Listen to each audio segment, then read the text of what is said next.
Good evening, Tribe fans. Welcome back to the historic Tomato Bowl downtown Jacksonville for Week 7 action. Week 3 of district play between the Jacksonville Fighting Indians and the Chapel Hill Bulldogs. And Matt Montgomery, it's hard to believe it's Week 7, Week 3 of district already, but Jacksonville still controlling their destiny after a tough week last Friday night in Kilgore.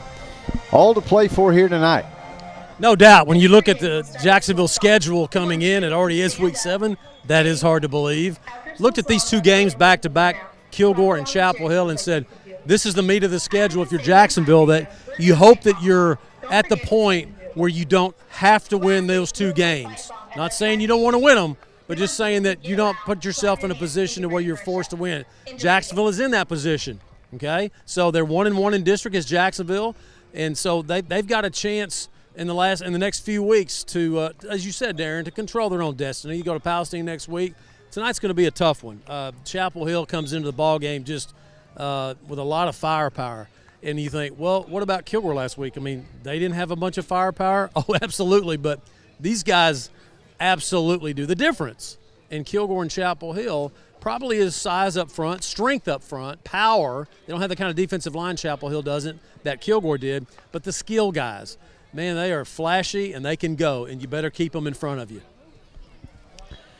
Well, the Jacksonville defense, that War Party defense, will be looking to bounce back after last week giving up 56 points to Kilgore. But, Matt, feel a lot like in this game, a lot like we did the week after the White House game, where you kind of had that game that was just sort of an aberration, sort of an outlier for the way Jacksonville had been progressing. And, of course, we saw Jacksonville able to right the ship from that point. So just going to have to do it again. Yeah, absolutely. And you'll hear Jason Holman talk on Smoke Signals about that. Last week's game was not characteristic of the way Jacksonville has been playing since that Crandall game. And you're right. After that White House demolishing here at Tomato Bowl, it was an awful week of football practice down in Happy Valley. And then the Indians come out and they play great against Crandall. Then they get that win against Pine Tree, and then they get that district win against Athens. Last week, it was just a really good football team in Kilgore. I don't think they were 56-7 better than Jacksonville. Just some things happened. Jacksonville, had the pick six, and then you could just see on the sidelines everybody just kind of dropped, and they just were never able to get it back. Then you get the score to Dakota Kennedy right before the half, and you go, okay, it's 28-7 going in. If you get you can get a stop on the opening kickoff, and you get the ball back, it's 28-14. what do? They run the kickoff nearly all the way back, and they score in the first play. In the first 10 seconds, you're down 35-7. They just snowballed on them, and you got to hope that you don't allow that tonight against a Chapel Hill team coming in, Aaron. They're averaging 39 points a ball game. They've been on a roll of late. Of course, they opened with two powerhouses in East Texas. Gilmer losing 51-27, Gilmer over Chapel Hill. In week 2, Van, another solid football team, they beat Chapel Hill 23-17.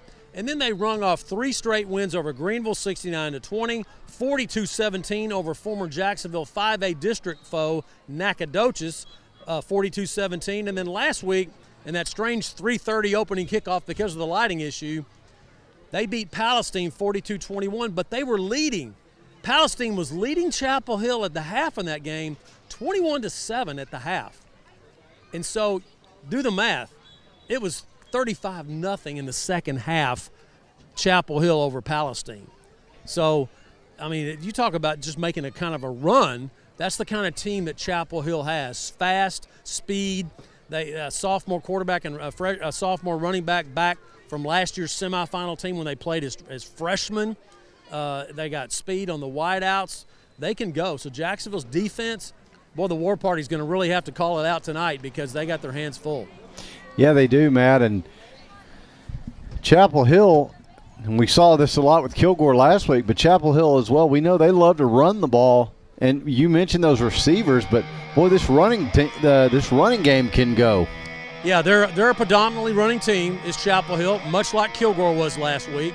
And, you know, we'll see that tonight, I'm sure, as Kilgore had a lot of success running the football on Jacksonville. Hey, before I forget, I want to remind our viewers that this part of our countdown to kickoff is sponsored by our good friend Micah Hoffpower of Texas Farm Bureau. Micah can help you with your life insurance, homeowners insurance, and auto insurance needs. Texas Farm Bureau and Micah Hoffpower. Give him a call. He can help you. We thank Micah for sponsoring this part of our countdown to kickoff. Statistically, Aaron, a really good Chapel Hill team. This is a series that really isn't as old as you think it is. These teams played for the first time in 1970. A team coached by legendary Jacksonville coach Dick Sheffield. Jacksonville won that game 36-6.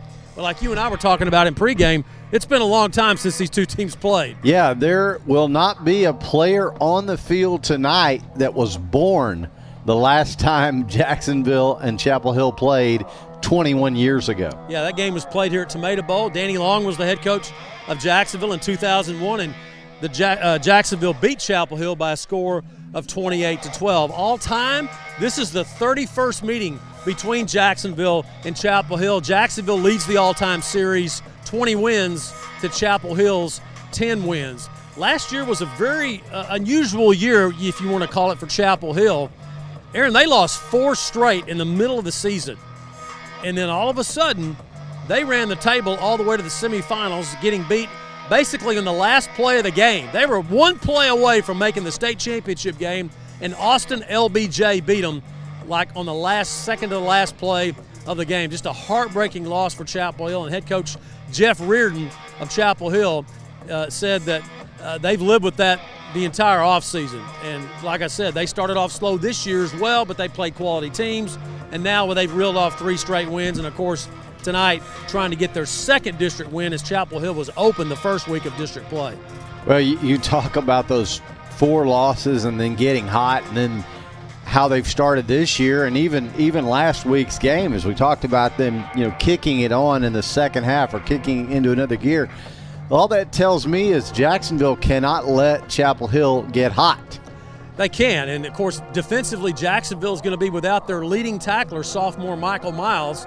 He was concussed last week, wasn't able to get right, and so he's, you have the rule where you got to stay out 5 days, and so they're going to miss him. Should be back next week for the Palestine game. One of the team leaders defensively, so it's going to take a lot of effort tonight. I think that Jacksonville defensive front must get pressure on the quarterback for Chapel Hill, Brisbane, the sophomore quarterback, because if they give him time with his receivers, they're going to really test that Jacksonville secondary, who's been tested a lot this year already.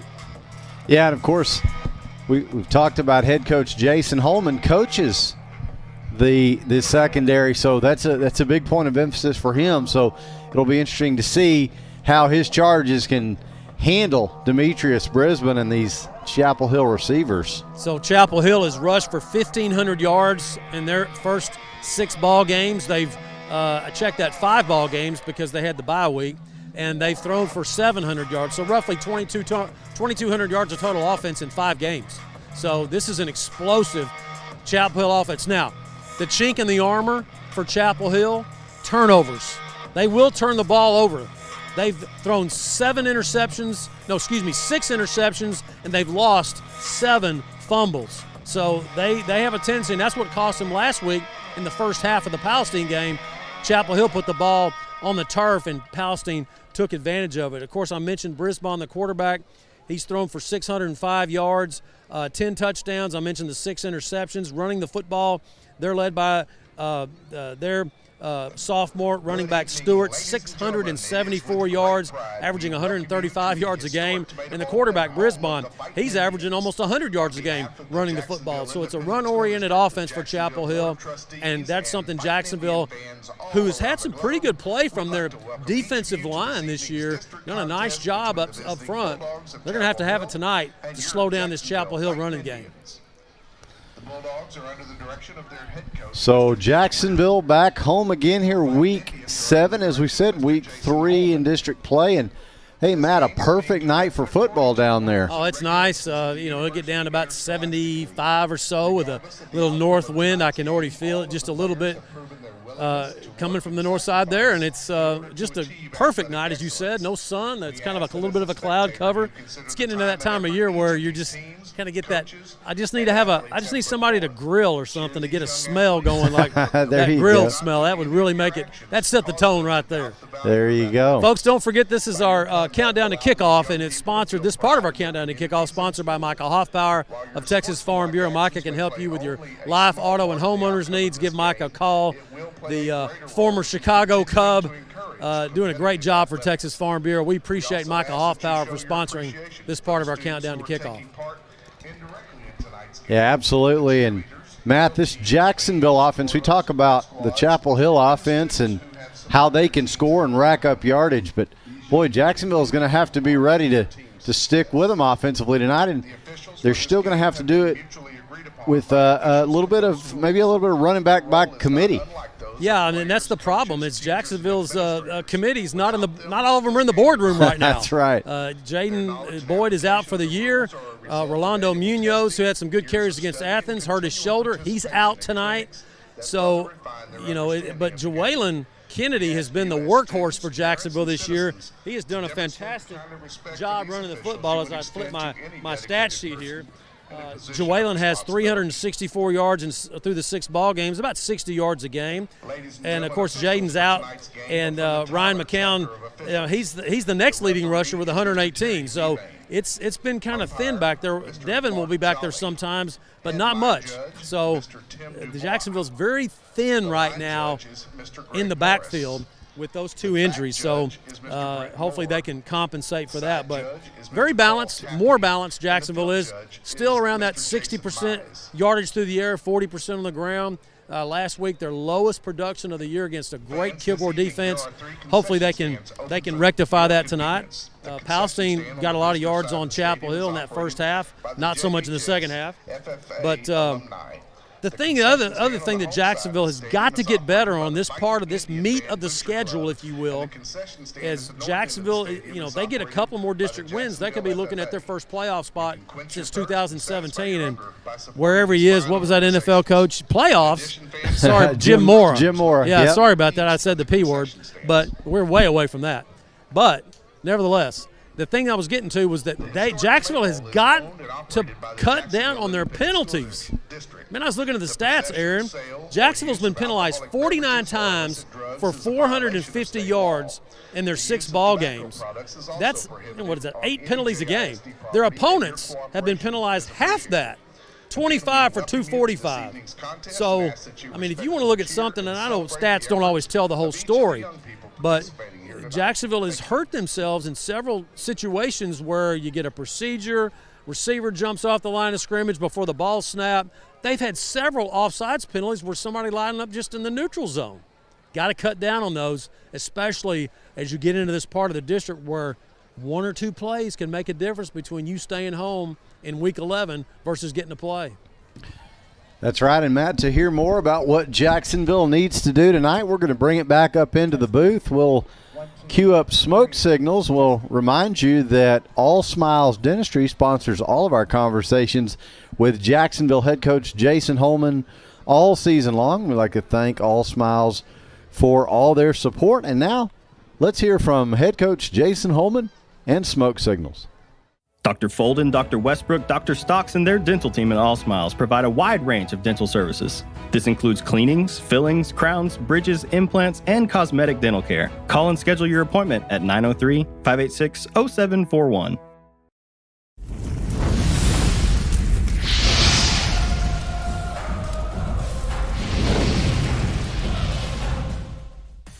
Welcome to Smoke Signals, everyone. I'm Matt Montgomery, along with head football coach Jason Holman. Jacksonville played at Kilgore last week, and coach, a tough game, a physical game. Not obviously what you expected, but you're still 1-1 in the district.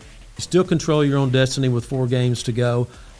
Just your overall impressions of the game and how you think it started breaking down for your team.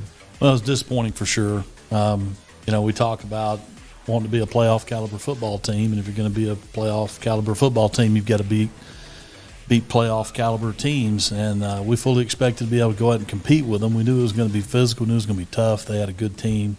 We didn't have any delusions about that, but certainly disappointed in the outcome. Yeah, the peaks and valleys that you've talked about all year long with your team, you've talked about it on here, that you have to avoid those.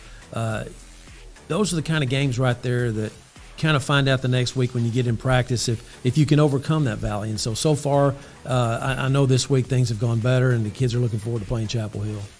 Yeah, I mean, have a game like that, you got to move on. We can't dwell on it. We've got to move on. We've got to focus on the future. Excited to be back at home, get a chance to go up against a good caliber opponent with Chapel Hill.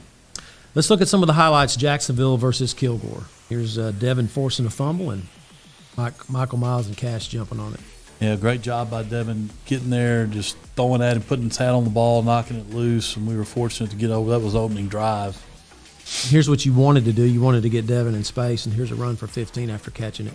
Yeah, this was definitely in the game plan. We couldn't do it consistently enough, but that certainly was the plan.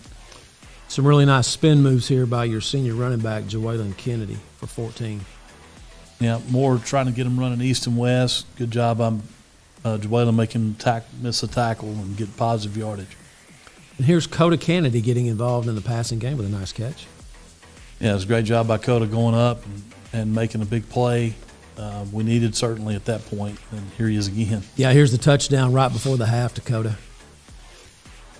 Yeah, I don't know exactly what happened in the secondary to turn him loose, but that was a bad mistake by them. And Trent comes up, makes a nice hit. The other guys follow. Good job, Trent, running the alley there as it's coming from the safety spot.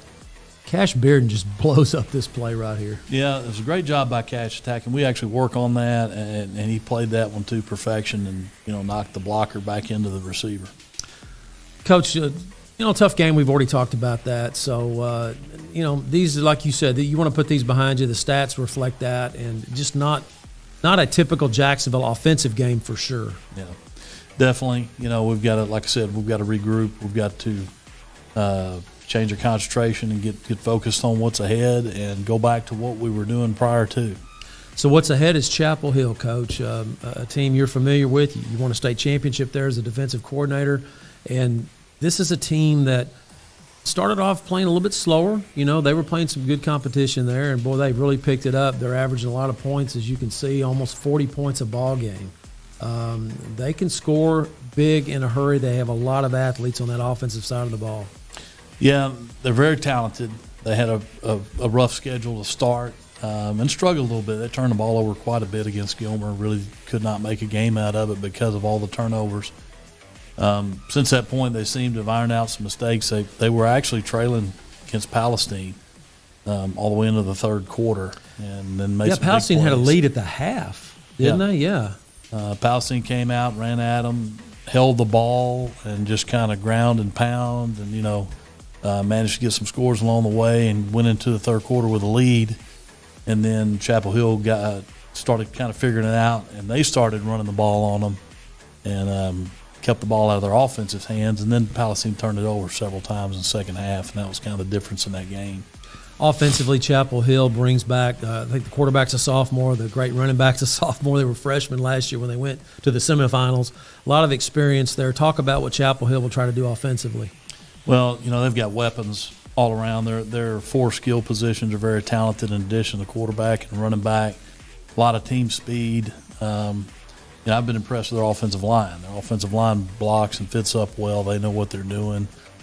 They work combinations very well. So, we've got to keep them pinned in. Certainly can't let them get behind us and outside of us. I mean, that's the biggest thing that we've got to do to defend them, in my opinion. And we've got to make them earn it. And that's something we didn't do against Kilgore. We've got to make them earn, their possessions and earn if they even happen to score. It's got to be because they've earned it down the field. Us keeping them in front of us, but making them earn it all the way and not giving up the big chunks of yardage. Yeah, and I think that's kind of what happened against Kilgore is that they're that big play kind of team that they take advantage of those big plays, and Chapel Hill has that same kind of team speed. Is Chapel Hill, what do they look like up front? Because that is as good a defensive front line, and you said it last week that Kilgore had. How does Chapel Hill compare to that? And, I don't think they're necessarily as physical as Kilgore's defensive line, but they're very talented. They're quick, they're smaller, they're quicker, and I feel like if we can run at them, we have a chance. To occupy them with blocks instead of trying to run around them. They'll run you down running around them, but if we can run at them, and then certainly we got to be able to attack them in the passing game. We got to have a good balance and just kind of keep them guessing as to what we're doing. Offensively, each week you guys keep adding different wrinkles to your offense, and unfortunately last week you just never did really have a chance to get into that because, you got behind the eight ball so quick. Are you continuing to do that even at this, with 4 games to go? You still each week do you look at your opponent and say, okay, we need to do this, we need to add this in practice against them? How hard to do that is it to do that when you have your system, you're putting it in, and then you're going to add stuff each week? Well, what we put in builds upon what we've already got in. So that's the part of that makes that doable. It's not like we're putting in a totally new offense. It may be a different alignment. It may be an unusual formation or set, but it's all complementary to what we've already taught. So, once we can figure out how to line up in a certain position, then we can go ahead and execute it because we know what we're doing there. But we're certainly putting in, trying to put in some new wrinkles here and there. So talk about keys to the game, Coach. A good Chapel Hill team, a team that's kind of getting on a roll a little bit. But on the other hand, you did see some things like they were down to Palestine at the half last week. How are you going to try to take advantage of that? What are the keys for you guys to get the win? Well, they have had a tendency to turn the ball over. We've got to take advantage of that. We've got to create some turnovers, limit their possessions. And we got to understand it's going to be a 4-quarter fight. We're not going to win it in the first quarter, or vice versa. It's going to be a 4-quarter fight. Yeah, ask Palestine. Yeah, exactly. They're explosive enough that they're going to get some positive plays. We can't let that affect our mentality in staying in the game and battling for 4 quarters. And then, like I mentioned last week, get it to that 4th quarter, and then let's go see what we can do. But we've got to manage the game in between that leading into the 4th. Last thing, Coach, after a game like last week and your coaching staff, you guys are not just coaching positions and saying here's where to be, but there's also between the ears, there's the psychology of the game. Talk a little bit about that and what you guys have been trying to impart to your players about forgetting last week, let's move forward. So it's all about, I think we were guilty of not doing this against Kilgore, but it's all about the mental process of one play at a time. If you're distracted from what happened 3 plays ago or the last play even, then you're not living in the present and you're not focused on what you're doing at that moment. It's a hard thing to get across to your players, but that's literally how you have to approach it. You got to have a short memory. You got to move on to the next one. It's that play that you're on at that given moment that you got to focus on. Not watching the scoreboard, not worried about what happened a possession ago, things of that nature.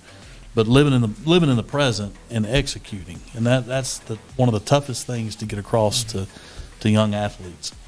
It's Jacksonville and Chapel Hill at Tomato Bowl. We'll be live at 6:45 on our live stream on jhs-sports.com. For head coach Jason Holman, I'm Matt Montgomery. We'll see you next time right here on Smoke Signals.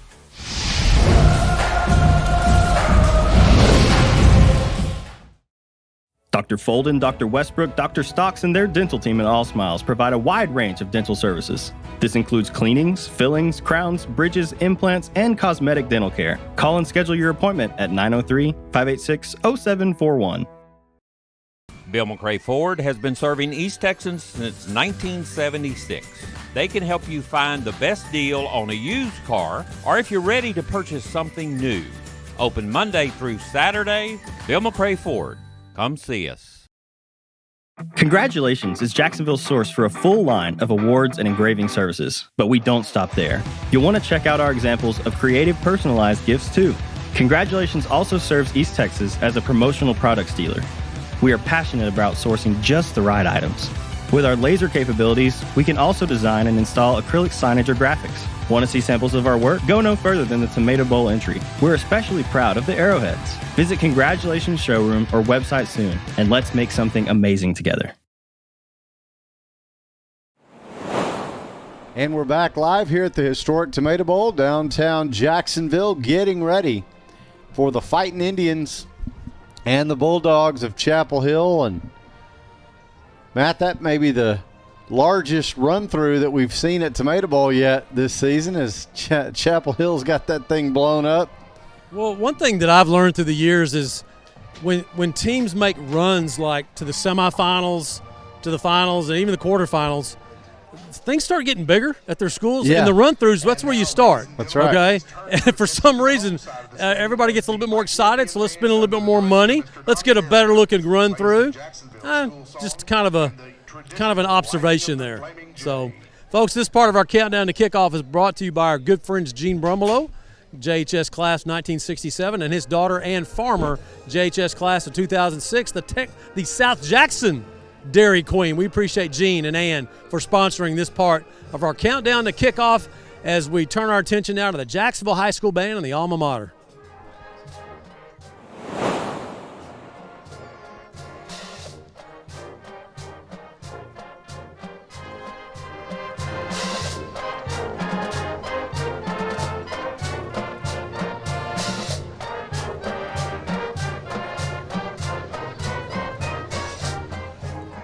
How are you? Pretty good. Good to see you.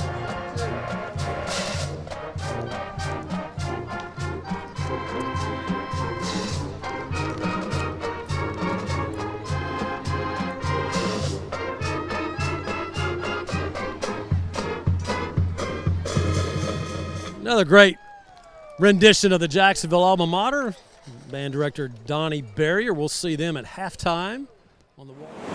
Halftime show is kickoff now just, about 17, 18 minutes away in this week 3 of district play. Of course, Chapel Hill had the bye, so this is only their second district game. They're 1-0. Jacksonville is 1-1. Last week, Aaron, as bad as that game was, there was something good that happened.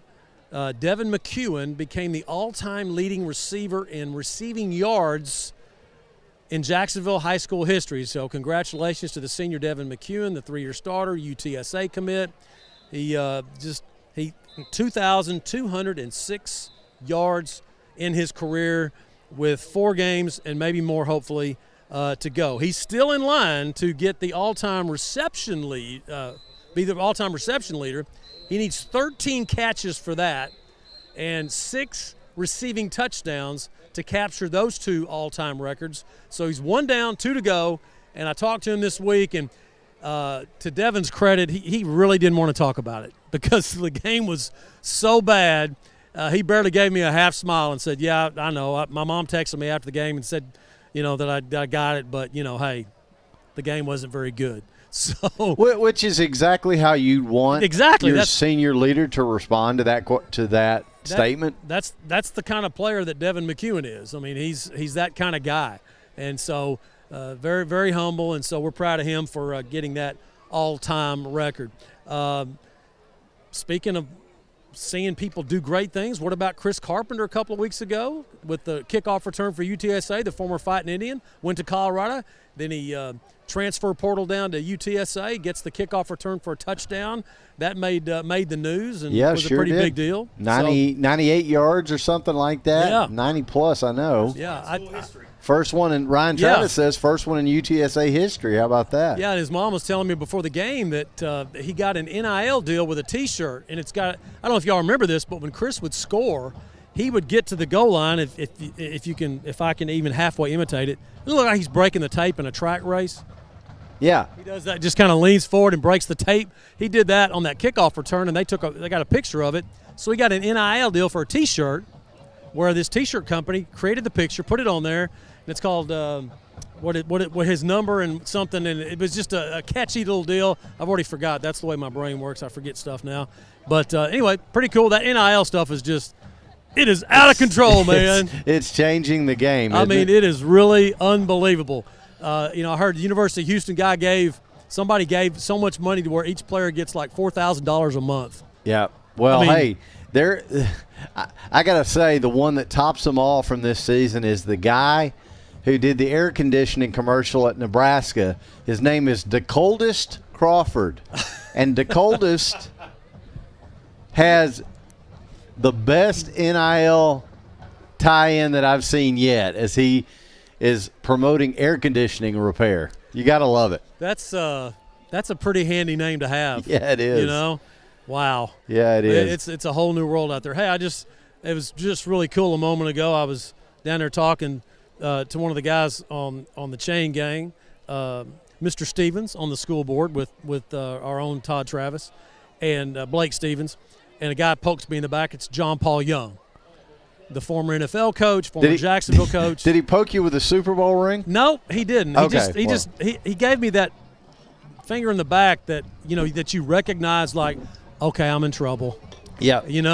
And anyway, especially when it's Coach. Especially when it's Coach Young. He just came down to say hello, and that's great. And he's such a great guy, and he's here at the game with his wife and sitting with the crew up there. So good to see Coach Young, 80-plus years strong, still coming to the ball games. Yeah, that's great. Great to see, Coach.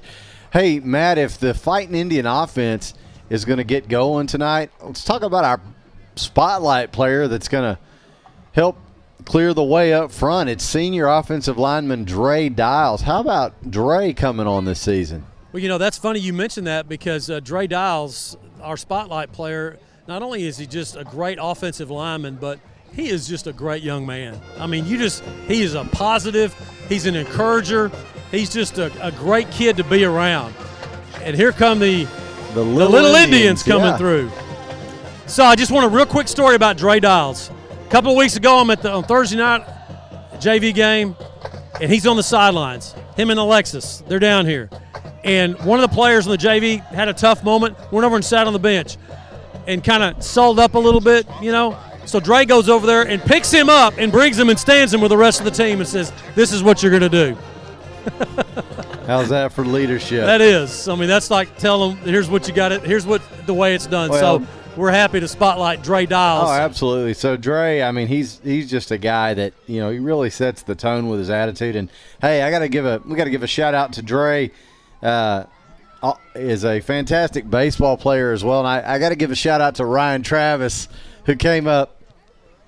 Oh no, this is Lee. He tells me this is Lee Trailer with Dre Dials hitting home runs for miles. So hopefully this spring you'll get to use that a couple times. Yeah, I just hired Lee as my marketing director, so there you go. I got grandkids coming, man. You got to start somewhere. There you go. Those NIL deals are looking better and better. That's right. Start them on the steroids now, buddy. Here they come.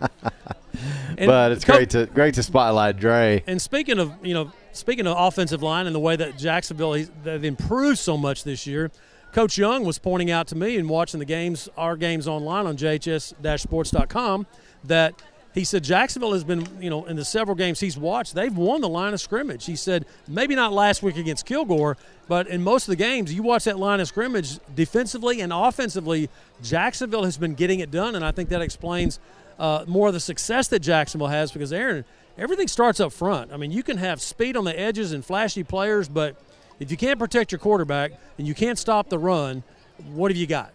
and that's what where Jacksonville's been struggling for years on, and they've just had outstanding or much improved, we'll say, offensive and defensive line play in 2022. Well, they'll be tested again tonight by a Chapel Hill team that looks to run the ball and run it well. And, Matt, like we said in the first half of the show, you just don't want to let them get hot. No, you don't. And you got a guy that runs the ball, Ricky Stewart, that sophomore running back. He right now is ranked as the 4th best high school running back in his class in the state of Texas. That's pretty impressive that's a 6A, 5A on down, 4th ranked. And, of course, Demetrius Brisbane, the quarterback, who really is more of an athlete. He can throw the ball, but he's more of a running quarterback. He's an athlete back there who just happens to be able to throw the football. And so those are the two cats that can really hurt you, but they're good on the edges too. Mayfield at receiver, you got Tyson Berry. People may remember him. He was in Jacksonville for several years until he moved to Chapel Hill with his uncle, Kimba Johnson, who's the head basketball coach at Chapel Hill. And by the way, a shout-out to a former Fighting Indian who is a middle school coach at Chapel Hill, Josh McDowell. Yeah, who's coaching. When you said that, I suddenly felt really old. We were talking about that in pregame. You, man, I remember when you were born. Fair enough. This is it's pretty cool to, like you said, to see those young men and those young women. We hired 2 young ladies at our middle school this year. Jacksonville did. They just graduated from high school like in 2018, 2019, and they're already coaching already. So good to see them come back home and want to come back to Jacksonville, which, of course, Jason Holman is the first former Fighting Indian to be the head coach and athletic director for Jacksonville. So it's good to come home, Aaron, and a lot of them are doing it. Yeah, absolutely, and it's good to see Josh across the way with the middle school teams last night, and we wish him all the best. And by the way, middle school is looking pretty good right now. The 8th grade A team won 38-0 with a running clock last night over Chapel Hill. They're undefeated, and I think they're undefeated. Maybe they lost the one game early. But there's another McCown, except his last name's Bolton, at quarterback. They got the Searles kid at running back. This is a talented team. Just want to mention them and congratulate them on their big win last night here at Tomato Bowl against Chapel Hill. So Jacksonville now has made their way out of their dressing room on the north end of the field. Chapel Hill is starting to move out under that massive run-through that we talked about earlier. In the south part of the end zone, it's going to be a perfect night weather-wise for football. No wind, just no humidity, a little bit of a breeze out of the north. Couldn't be better, Aaron. Perfect early October weather here as Jacksonville and Chapel Hill get set to go. Of course, Jacksonville will be in the blue helmets with the gold metallic spear and stripe. The blue jerseys over the gold pants. A look that harkens back to the 90s a little bit, Matt, but with some modern twists and touches as well. Yeah, and tonight there's a little bit of a twist. It's Breast Cancer Awareness Month of October, and you'll see teams throughout this month wearing pink. So cheerleaders are wearing all pink stuff, and players will be having some pink socks on. And Chapel Hill, I looked at them in warm-ups, and their team didn't get the memo. So I don't see any pink on the Chapel Hill Bulldogs wearing white pants, white jerseys, blue numerals, white helmets. Of course, Chapel Hill with the interlocking CH logo that sort of shades of the North Carolina logo. I won't call it a ripoff, but, well, it's a ripoff. Yeah, it's kind of a ripoff, yeah. Everybody does that. They go around doing that. But, yeah, Chapel Hill is through the years, and this was in the 90s. I remember they came to Tomato Bowl. I'll never forget it. They had on gold. No, it wasn't even gold. It was more yellow than gold. Yeah, the yellow jerseys. They looked like the Flying Bananas. That's right. They did. Their helmets, their jerseys, their pants were all the same color. It was crazy. It kind of looked like Baylor. Was it last week when I saw Baylor? They're doing that too. They just look like bananas running up and down the field. So Jacksonville now getting ready to come out of their run through. The headdress. Yeah, Chapel Matt, Hill already on the field. We were talking about that YouTube compilation video that Kevin Aldridge had put together. As we speak into videos, yes. let's check this. Here we go. It is a chills. pilgrimage through downtown to the stadium on the hill. It is historic. It is iconic red rock and a J made of flame. It is the season of fall and football in the Lone Star State. It is where legends are born and perseverance reigns supreme. It is where a proud city comes to cheer its Indians to victory. It is Friday night in the historic Tomato Bowl. Yes, So sir. there you have it. I love it. So Jacksonville, here they come, Aaron. Here comes the tribe. Just to finish that thought, Matt, we were talking about that video a few weeks ago of the 97 season, and Chapel Hill was wearing those gold jerseys in that video, and I remember that standing out, thinking it was a pretty strange look. Let's go. Let's play now. Let's play. Here we go. So Jacksonville and Chapel Hill out on the field ready for the national anthem to be played by the Fighting Indian Band. Here we go. Here we go.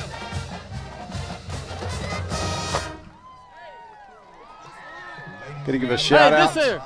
Got to give a shout out to Rebecca McHenry. Rebecca is here in the Tomato Bowl tonight. She just let me know via Twitter. She is tuned in to JHS-sports.com, Matt. So she says, make it entertaining. Well, we'll do our best. We'll do our best.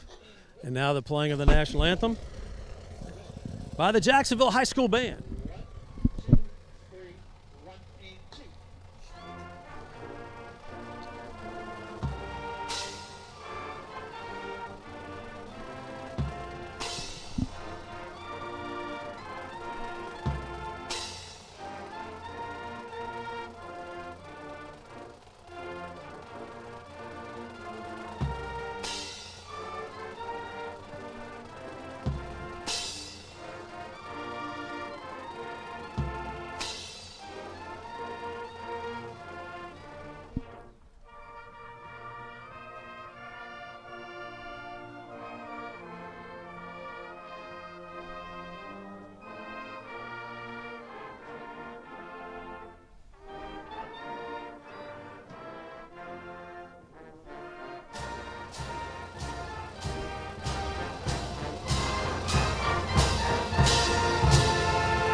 Time to play some football at Tomato Bowl. The Jacksonville High School Band for the national anthem. Aaron, we'll have the toss of the coin, but Jason Holman, head coach for Jacksonville, just came by and whispered in my ear that we will be receiving. So I talked to the referee in the white hat before the game, and I said, hey, you guys kind of steal our thunder a little bit when y'all do that coin toss before the ball game. We'd like to stick the mic in there. And he says, well, they started doing that a few years ago, and coaches started liking it, and it just takes it off of the players to not have to worry about it. He said, we don't do that on Thursday nights. And he said, you ought to see the look at some of those JV and freshman players. They like, I don't know. Which end we got? I don't know. Yeah. So yeah, it does add a little bit extra to the players' mental checklist in the pregame. We'll still introduce the captains for Jacksonville. Coda Kennedy, the Lamar commit, outside linebacker. Caden Franklin, the senior nose tackle, has done such a great job. Ryan McCowan, the 2-year starting quarterback for Jacksonville, as well as 3-year starter, wide receiver, DB, everything that you want him to do. Devin McEwen, also representing Jacksonville. As I said, this is the ceremonial toss as Jacksonville will be receiving. Yeah, Matt, as the ceremonial toss is going on, I'll take a moment. We'll recognize our officials. They're out of the Tyler chapter. Referee is Terry Mebane. You spoke with him before the ball game. You and Terry have been doing games about the same length of time. A lot. We've seen him. We've seen him a lot. So Yeah. he's a good one. He's got a good crew. Yep. They do a great job. Umpire is Mark Jolly. Headline judge is Jim Dubois. Line judge is Greg Morris. The back judge, Brent Moore. The side judge, Carl Tapley. And the field judge is Jason Mize. Again, these guys out of the Tyler chapter, once again, have a game here at the historic Tomato Bowl. Here we go. Caden, let's go, brother. Come on. Here we go. Let's go. So Jacksonville and Chapel Hill getting ready to go here. Let's go. First Friday night of October. Here we go. So Jacksonville will be taking this kickoff in the south end zone, going from right to left on your screen, your tablet, your phone, however you're streaming this ball game. I love the big screen TV. I was able to do that when I was sick that week too, and man, it is a good look. So you got McEwen and Taylor back deep to receive. So Aiden Campos has it teed up for Chapel Hill as week 3 of District 9 4A Division 1 about to get underway here at Tomato Bowl. Chapel Hill 1-0 with their win last week against Palestine. Had the bye week the first week. Jacksonville 1-1. Big game for both teams. We're set to go. Glad you're with us here on JHS-sports.com. Here's the kickoff, and here's Aaron Swing. This one's popped up to the far side, fielded cleanly by Kennedy, the up man, and he runs into a wall as he got back maybe close to the 30. We'll see where they spot him. Check that Cash Bearden on the return. So, yeah, Aaron, they'll mark it just a little bit further back. No, it's right at the 30. So they gave him a pretty good spot because he ended up about the 24 after they pushed him back. So Jacksonville starting the drive on their 30. It's Ryan McCown at quarterback, H-back Ryan Walker, and Jawalen Kennedy in the backfield. Be 2 Indian receivers split out to the right, 1 to the left to start things off as the handoff is to Kennedy, and he goes right into the teeth of the defense, gets about a yard. Tackle made by Trevor Brooks, a sophomore linebacker for Chapel Hill. Big things from him is he's just the 10th grader like Michael Miles for Jacksonville, who's not able to play tonight, so he gets the tackle, stops Kennedy for 1. Second down, 9 now for Jacks. So now McCown will hand off again to Kennedy. He'll bounce off first contact and then be shoved back by 2 or 3 Bulldogs out to about the 33. And again, that was a key to the game last week that Kilgore, that Jacksonville was not able to accomplish, and that was getting, don't get behind the chain so far on first and second down. It's 3rd and long here, 3rd and 7, maybe closer, maybe 3rd and 8. So that's been hurting Jacksonville this year, is just that first down, not getting that yardage to give them an easier 3rd down conversion. Trips left.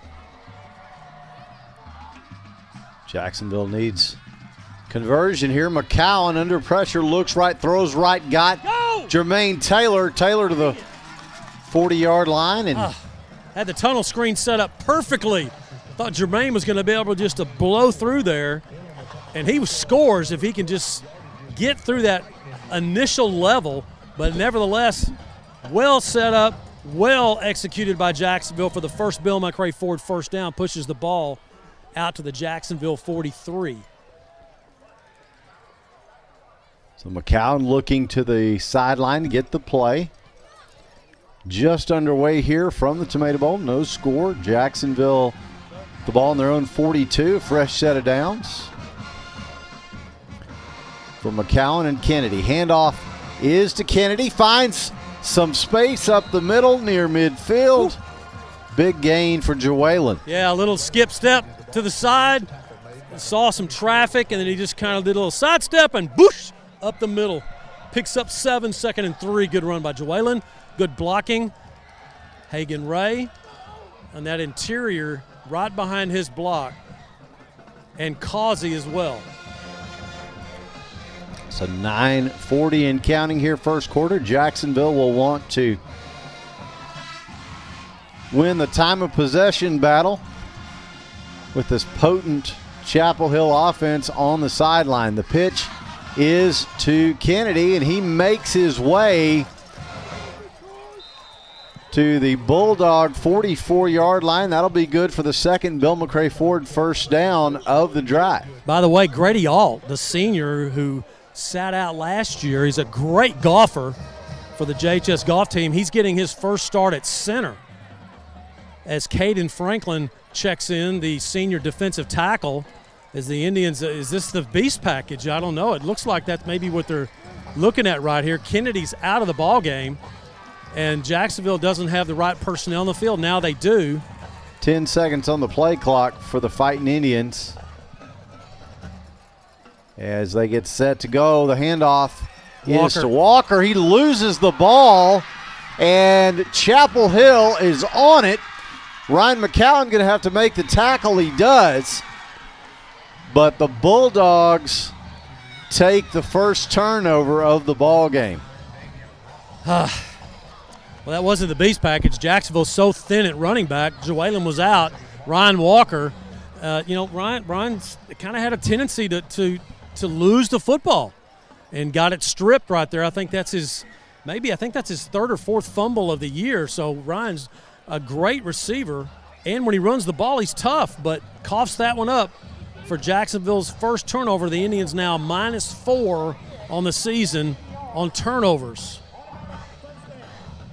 So now you got a penalty after the play on Jacksonville, which will move the football even closer into the red zone. So you get 2 first downs, you get beyond the 50, you're looking pretty good, you're moving the ball, and just like I talked about in pregame, Aaron, mistakes. It's penalties, it's turnovers. There it is.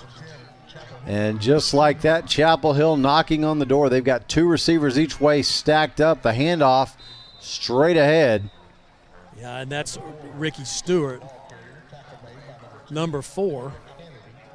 But Aaron, just like we were talking about, mistakes, and that was 2 mistakes on one play. Fumble and a penalty to go on top of it. 2nd and 6 at the Jacks 9.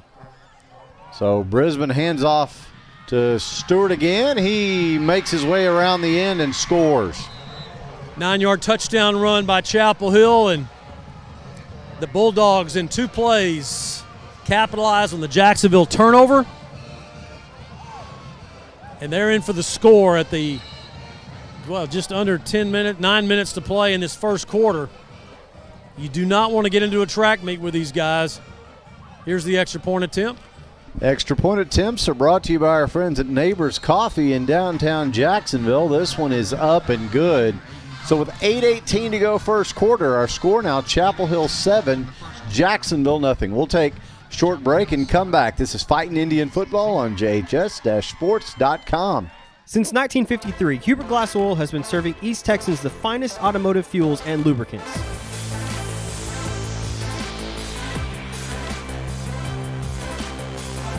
Hubert Glass Oil Company, the clear solution for your business. The honey barbecue chicken strip sandwich is delicious. It's got that barbecue flavor, the cheese melts on top with that Texas toast. You look at it, your mouth starts watering. It's my go-to sandwich. The honey barbecue chicken strip sandwich, that's my all-time favorite. Hi, I'm Matt Montgomery. For the past 37 years, I've been helping people just like you get their financial ducks in a row. I'm a registered investment advisor and chartered financial consultant. We do portfolio management and comprehensive financial planning. Give me a call for a free consultation. And we're back live at the historic Tomato Bowl, downtown Jacksonville. Just like that, a Jacksonville turnover, a penalty, 2 plays and a score for the visiting team. This is, again, a high pop-up kick, and the coverage is fantastic. Well, Jacksonville did a switcheroo right before the kickoff. Devin McEwen and Jermaine Taylor sprinted up and replaced the 2 up backs, and they almost didn't get there. Devin McEwen was screaming at Skylar Whitaker, saying, "Go!" And the kickoff was in the air. It went to the other side to Jermaine. But, boy, Chapel Hill with that team speed, you heard Jason Holman talking about it in smoke signals. You're seeing it. On that kickoff, they were smoking down the field. So Alexis checks back in at center for Jacksonville. The Indians will start this drive at their own 27, down 7-0. 2 Indian receivers right, 1 left, 1 back is Kennedy. This time McCown fakes a handoff, looks to throw. Here comes the pressure. McCown rolls right, just got to throw it away. As McCown makes the smart play under the circumstances. Man, it looked like he might have had a post route developing there, but Robin Ryan was getting his foot set to throw that post route to Jermaine Taylor. Here came the rush, and he had to skip out of the pocket.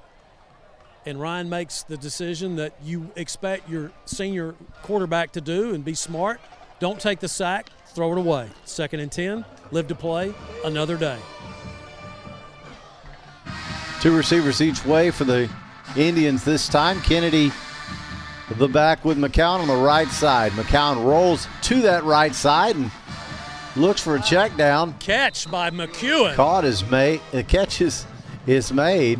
2 guys all over him, and McEwen gets the catch, puts him now within 12 of the all-time record. Ryan McCown coming back and talking to his senior running back, Joellen Kennedy. A little miscommunication there. I think Joellen was supposed to be somewhere in that passing tree, and he wasn't there. And so the check down to McEwen does get Jacksonville 5. 3rd down, probably 4, 3rd and 6. So trips left, 1 right this time. Go the receivers, right side slot, throw, catch. McEwen. 1st down and more for McEwen into Bulldog territory. See you later, baby. And he's gone. See ya. Touchdown, Devin McEwen. 69 yards. Devin McEwen. Now 11 catches from the record and 5 scores from the record as McEwen gets Jacksonville on the board.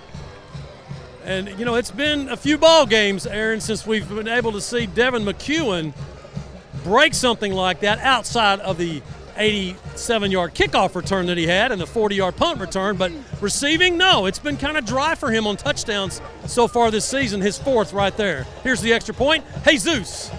The extra point attempt brought to you by Neighbors Coffee is on the way and good. So 7:07 to go first quarter. We're all tied up. Jacksonville 7, Chapel Hill 7. We'll take a short break and come back. This is Fighting Indian Football on JHS-sports.com. Gene Brumlow, class of '66, and his daughter Ann Farmer proudly support Jacksonville athletics. Come on over to the South Jackson Dairy Queen and get one of their world-famous blizzards. Dairy Queen, where happy tastes good. Tonight's game statistics are sponsored by Randy Gorham, CPA. Randy Gorham, CPA, the source for your accounting and income tax needs since 1984. Since 2004, Legends Old Time Burger Cafe has been the home of Jacksonville's best old-fashioned hamburgers. Hand-battered chicken strips, chicken fried steak, fries, and onion rings are the best around. Legends, home of Jacksonville's best old-fashioned hamburger. And we're back where Jacksonville has tied it up as Devin McEwen comes up with a big touchdown catch for our first Fighting Indian scoring drive summary of the evening. Here's Todd Travis. Todd? It was a 3-play drive, covered 73 yards, finishing with a 69-yard pass to Devin McEwen for the touchdown, making the score 7-7. High pop-up kick's going to go out of bounds on this near side and draw a flag. So Jesus Nunez, who uncharacteristically kicks this one out of bounds, and of course Chapel Hill. Yeah, that's Jordan Cabrera on. Oh, excuse me, Jordan there. Cabrera. Jesus, I'm sorry. Apologize, Jesus. Don't get after me. That was Jordan Cabrera. Who, Jordan Cabrera, I will say, rarely does kick it out of bounds like that, but he will do it this time. So, Chapel Hill has the kind of return guys Jacksonville does. Tyson Berry and Alonzo McGregor, you don't want to kick deep like to those guys, and that's maybe what Jacksonville was thinking right there. So here's Chapel Hill with their second offensive possession. They'll start it at their 30. Trips right, 1 left, 1 back. As the pass goes out to the right side, it's caught at the sticks and more balls out. Barry. And out of bounds. Barry making the catch for Chapel Hill, and he got a pop from Cash Bearden. But the ball was tipped out of bounds. Does get the first down, though. Very accurate pass there by Brisbane, throwing it to where Barry was the only one that could make the catch. Gets it in Jacksonville territory. 2-by-2 go the receivers. Handoff is to Stewart. Big hit right at the line of scrimmage. Wow. That was a man tackle right there by the guy they called Pooh, Devarian Boyd. 6'4", 260 pounds. He just put that arm up there, his left arm, and he just yanked him down. Stewart, the running back, no gain, 2nd 10. Left side screen set up. Can Jacksonville break it? Oh, darn it. Gotta make it tackle. As they miss the first contact, as you can hear Matt's reaction. Woo, it's close. Nice play by Jermaine breaking through the block. He just didn't make the tackle. Got a little side move still. 3rd and 3 now, 7-yard gain. Now the handoff to Stewart, misdirection as he stretches to the right side. Got all kinds of room to run to Stewart. He's finally pushed out of bounds, but not until he makes his way down into the Jacksonville red zone. Something was happening defensively for Jacksonville. They weren't set. Caden Franklin was standing up and making a signal when the ball was snapped, and you don't see your DTs doing that. So Jacksonville just wasn't ready. First down for Chapel Hill. This time Brisbane gonna look to throw to the end zone, and it's caught. Touchdown, Bulldogs. Caught by McGregor.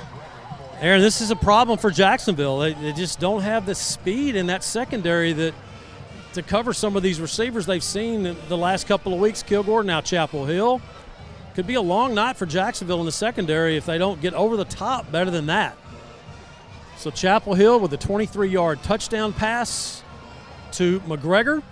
Here's the extra point now by Campos. Extra point attempt, which is brought to you by Neighbors Coffee, is up and good. This reminder, if you need a little kick, visit our friends downtown at Neighbors Coffee. With 5:44 to go in the first quarter, our score now, Chapel Hill 14, Jacksonville 7. We'll be back after this short break for more Fighting Indian football on JHS-sports.com. Community is not just a place. It's not just people who live nearby or the name on a city limit sign. No, community is pride. It's support. It's showing up when you're needed without being asked. Community is knowing that you're not alone. It's sharing burdens and successes. Community is beautiful, and community is strong. We've been a community bank for over 100 years, and we've never been more proud to be a part of this community. Austin Bank.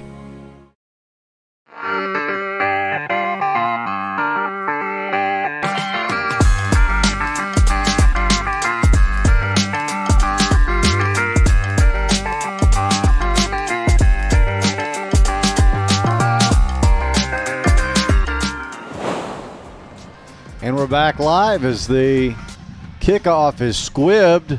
It's a live ball, fielded cleanly off the hands now.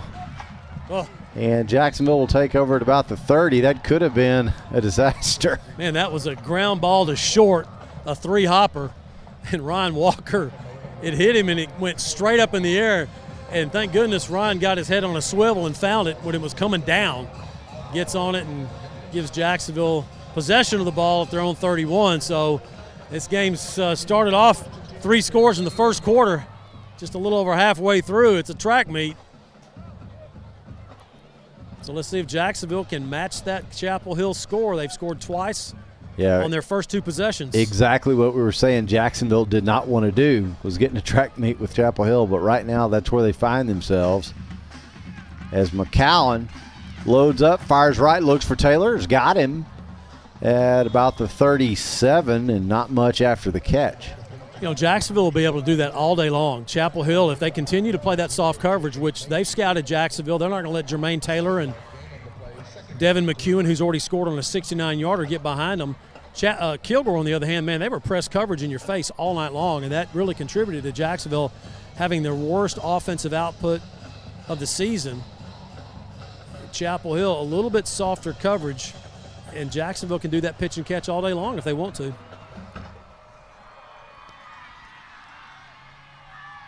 So now the Indians are going to have Two on the right side, and they'll run Kennedy that way as he makes his way for the Bill McRae Ford first down. Way to wait and be patient. Jalen Kennedy continues to show how patient he can be as a running back. His first year to start, the senior. Very impressed with the way he's developed that technique. As the play was slow to develop, and he let it be slow until he could find that crease, and then he has that jump start speed out of the blocks and gets the Bill McRae Ford first down. And Jacksonville's really trying to control this play clock here, and you notice they're running it down toward the 0. Yep. 3 seconds when they snap it, and McCown screen set up here. It's caught. Zeke! As Zeke makes one move and then another to get away from some contact and get out to midfield. Of course, Elijah Whitaker, we call him Zeke. The sophomore made 2 good catches last week. His first 2 catches against Kilgore, one was a fantastic catch. That one, the tunnel screen on the left side, he gets 7 yards, 2nd and 3. Ball right at midfield, 3:45 and counting here first quarter. Jacksonville trying to make another trip into Bulldog territory.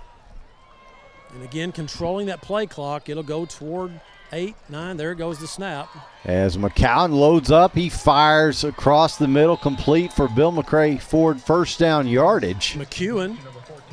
Devin out to the 45 of Chapel Hill. His 3rd catch, and he's limping just a little bit. He's had an ankle twist, and he's coming out of the ball game as Skylar Whitaker will check in, and they'll get that wrapped up tighter as McEwen missed a day of practice this week. It's just one of those nagging ankle injuries that, you tweak it. I mean, you're going really well, and all of a sudden you get kind of turned, and that's what happened. He does get the Bill McRae Ford first down. He'll go over and sit on the table, get wrapped up by trainer Jason Krause. Yeah, he seems to be moving okay to Devin. So I think, like you said, Matt, Jason Krause will wrap him up a little bit, and then should be back. Handoff is to Whitaker, and he's straight into the A gap. Going to be Kennedy. Yeah. I'm sorry, Kennedy. You had just mentioned Skylar Whitaker, and sorry. that name stuck in my brain. So sorry about that, folks. There's a lot of Jasons on this Jacksonville staff. You got head coach Jason Holman, you got offensive coordinator Jason McClendon, and trainer Jason Krause. Popular name back in the day. So Jacksonville picks up 2 there with Kennedy's run, and offensive coordinator Jason McClendon is just watching the play clock and letting it come down. He lets it get to about 12 or 11.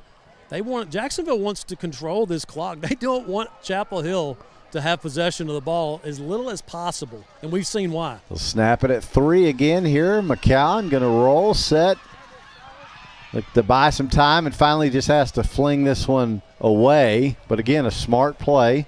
Nice job by the Jacksonville offensive line. Typically when you get that scramble play like that, you get an offensive lineman downfield. You can't go 3 yards beyond the line of scrimmage, but really nice job for Jacksonville's O-line holding their water there and making sure that they rolled out parallel, held their blocks. 3rd down 7 for Jacksonville with the football at the Chapel Hill 44. Can they get the conversion here? McEwen still getting wrapped up on the sidelines.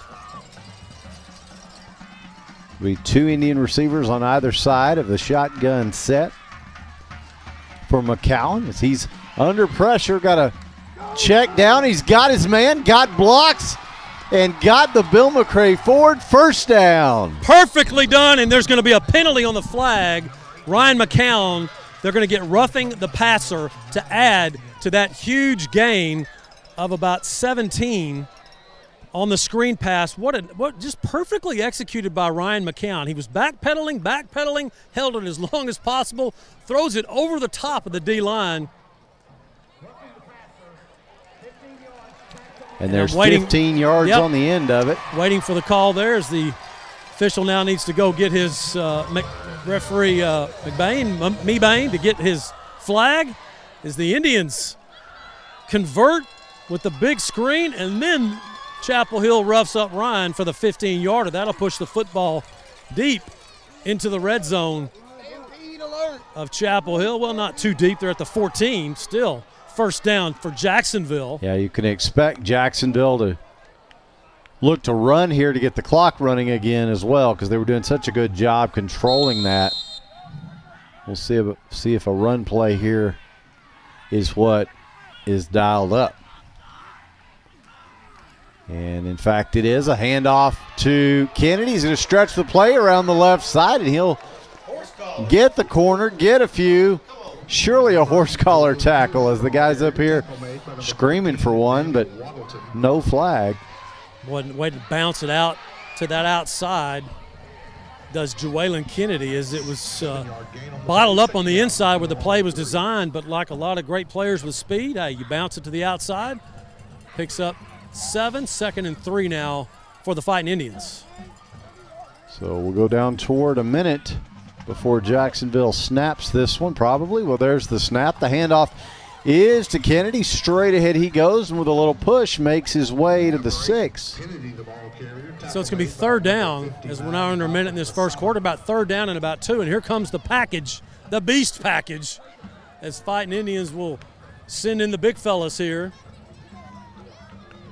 Caden Franklin in back there, and Ryan Walker, who's taking the place of Jaden Boyd in that beast package.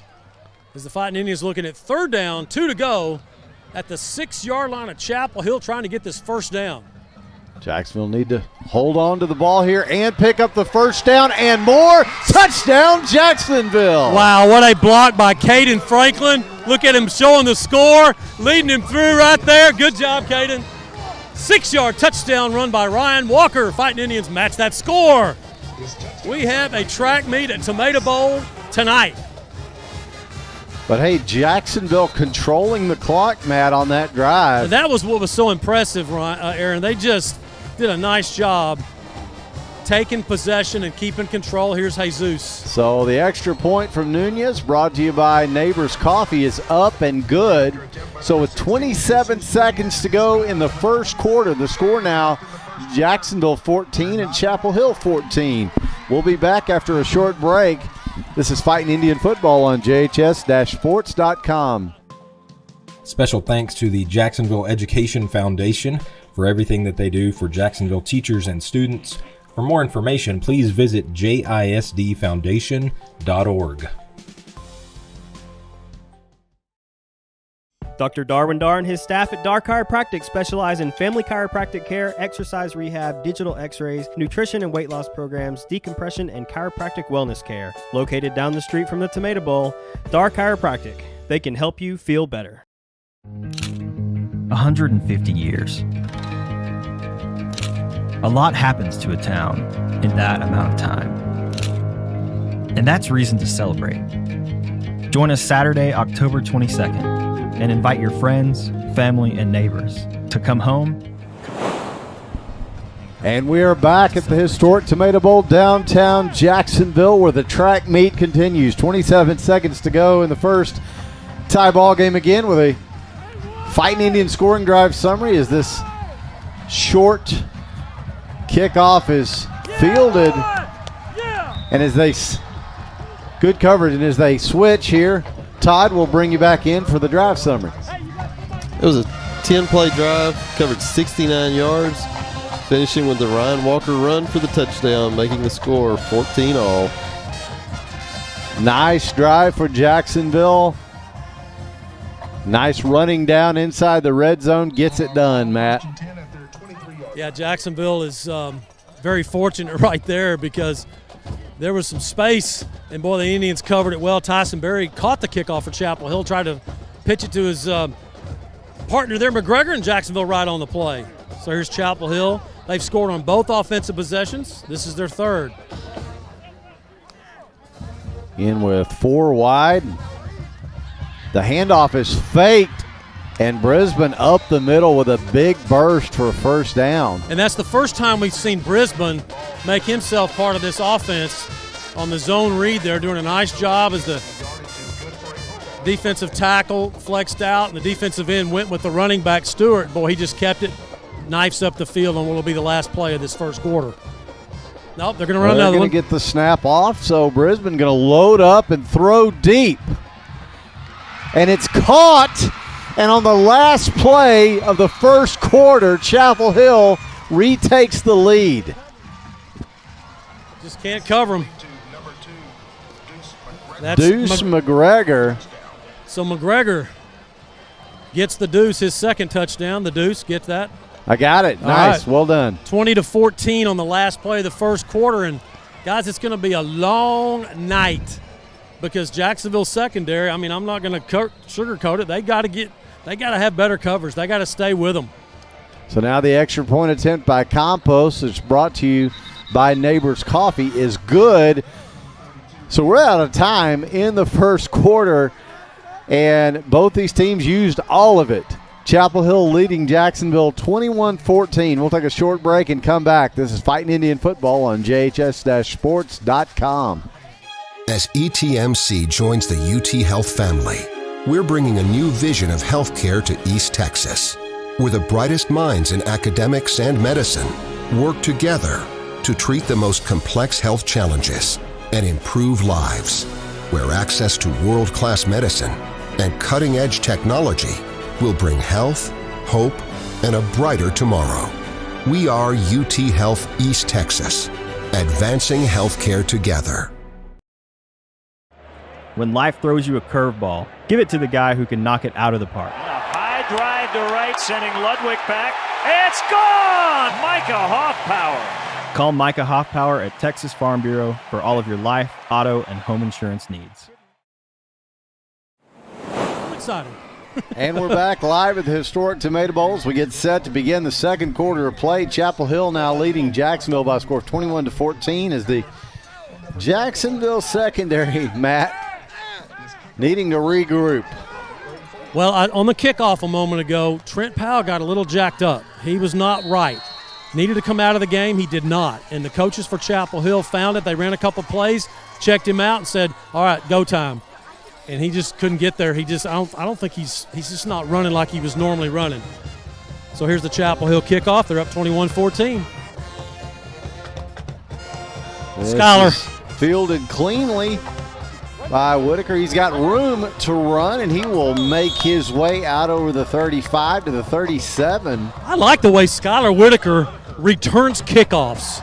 That's like his third or fourth kickoff where he is just, I'm not going to say that he's going to be like Devin McEwen, but he puts his nose in there. He gets the good yards, and he gives Jacksonville their best field position to start a drive at their own 37. So now we're back into the matching the touchdowns game here.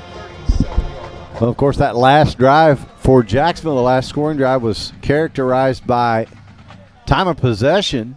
We'll see if they can take another big chunk off the clock here. Devin's back in. Two receivers each way for McCown. He'll look to throw on first down. Over the middle on the slant, incomplete. Just a tad behind him. Yeah. Big contact on Devin over the middle as well. Yeah, when Devin had to kind of reach back a little bit, and he was the second progression. He was looking for Taylor, was McCown downfield, and decided to go underneath. And once Devin got in the open field, a little bit behind him, he had to kind of reach back, and the defender, a little push to the back. That's a good no call, as they both got to the ball at the same time. 2nd and 10 now for Jacksonville. So same 2-by-2 look with Kennedy in the backfield, and he'll get the handoff. Will Jawalen, and boy, he runs into a wall of white right at about the 39-yard line. But Jawalen, from my vantage point here on the field, I mean, there's not much of a crease. I mean, that door is barely open, and he just kind of puts his foot through that door and just kind of sticks his head down. I thought he was going to get more than that 3 yards he did get to make it 3rd and 7, but they wrapped him up quickly. So what you don't want here is you don't want to go 3 and out, and then just all of a sudden you're down 2 scores, and then you start thinking, well, there's plenty of time in the game, but that's the way Chapel Hill's been doing it, guys. As I said, they average 39 points a game. They already have 21, and we just started the second quarter. Can't get in a track meet with these guys. You got to get some first downs here and keep possession of the ball. Trips right, 1 left, go the Indian receivers. McCowan loads up, throws right. Incomplete. Incomplete off the hands. So Walker incomplete. So that'll bring out the punting unit for the first time with Whitaker, and exactly what you didn't want to happen, Matt. Now, you don't want to go 3 and out. You got to avoid those as much as possible with this Chapel Hill offense. So explosive. But you got to punt right here. You can't, you're 4th and 7. No, you got to punt. Give him the ball back. We'll see if Whitaker can catch a big one here. Got time to get away a good kick end over end. He does, and it's fielded cleanly, though. Now Jacksonville's going to have to make a tackle as the return man's at midfield already and still on his feet to the Jacksonville 40 and finally upended. Deuce McGregor with another highlight already. Your gunner's got to go down there, and he can't whiff. And Thad Hoffpower was heading down the field right there, and he just whiffed. And when you do that on Chapel Hill, they're going to make you pay for it. So now Chapel Hill with the short field, leading 21-14 on the Jacksonville 40. So Brisbane brings the Bulldogs back out with a one-back set. He's going to look to throw this time as Brisbane. All kinds of time to load up, throw deep into the end zone. And this time, good coverage. So Trent Powell was beat. He was beat on the play at the 10, and Coach Holman in practice says you got to pedal, you got to pedal. He calls it pedaling. That means you got to get on that bicycle and you got to get back, and that's what Trent Powell did. And you can face guard. You don't have to turn around and look for the ball. That rule's changed. You can face guard, and he didn't make contact with Barry, the intended receiver. But see what Chapel Hill does? They like to go deep. Yeah, they're going to go with the empty backfield, and you would think they'll test Jacksonville again. This time they're trying to set up the screen on the left side. Jacksonville does a nice job of busting it. Yeah, nice job by Dakota Martinez, the outside linebacker for Jacksonville, getting out there. If he doesn't make that tackle, that's going to be a first down. It's 3rd and 6 now because Martinez played that very well from his linebacker position. Didn't let Cameron Kelly get going. This time the handoff is to Stewart, and he is still on his feet, moving the pile. Still going is Stewart, and he's finally slung down inside the red zone as he just refused to go down, and Jacksonville just could not make a tackle, Matt. Man, I thought it was forward progress.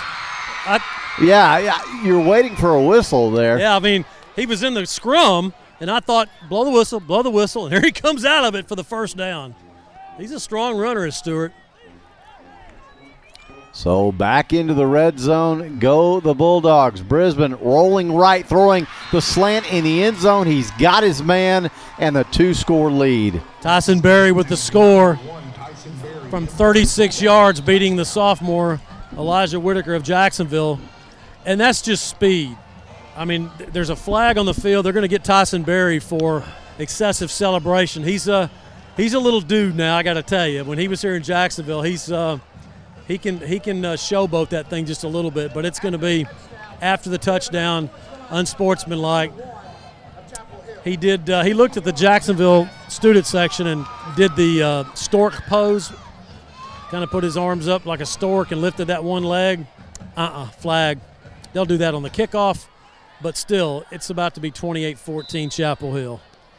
So here's Campos for the extra point attempt, which is brought to you by Neighbors Coffee, and it is on the way and good. So with 9:32 to go in the first half, the score now, Jacksonville trailing Chapel Hill by a score of 28-14. We'll be back after this short break for more Fighting Indian football on JHS-sports.com. 150 years. A lot happens to a town in that amount of time. And that's reason to celebrate. Join us Saturday, October 22nd, and invite your friends, family, and neighbors to come home, come downtown, and come together to celebrate Jacksonville's 150th birthday.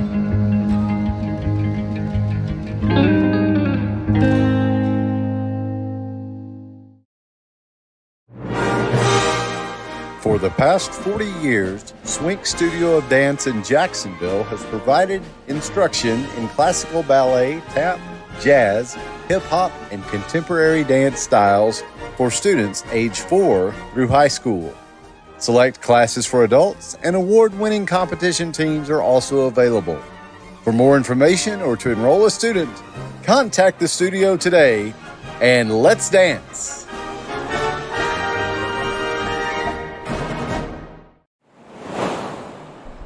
And we're back live at the historic Tomato Bowl downtown Jacksonville, where the Indians find themselves 2 scores down to a Chapel Hill team that's threatening to run away, Matt.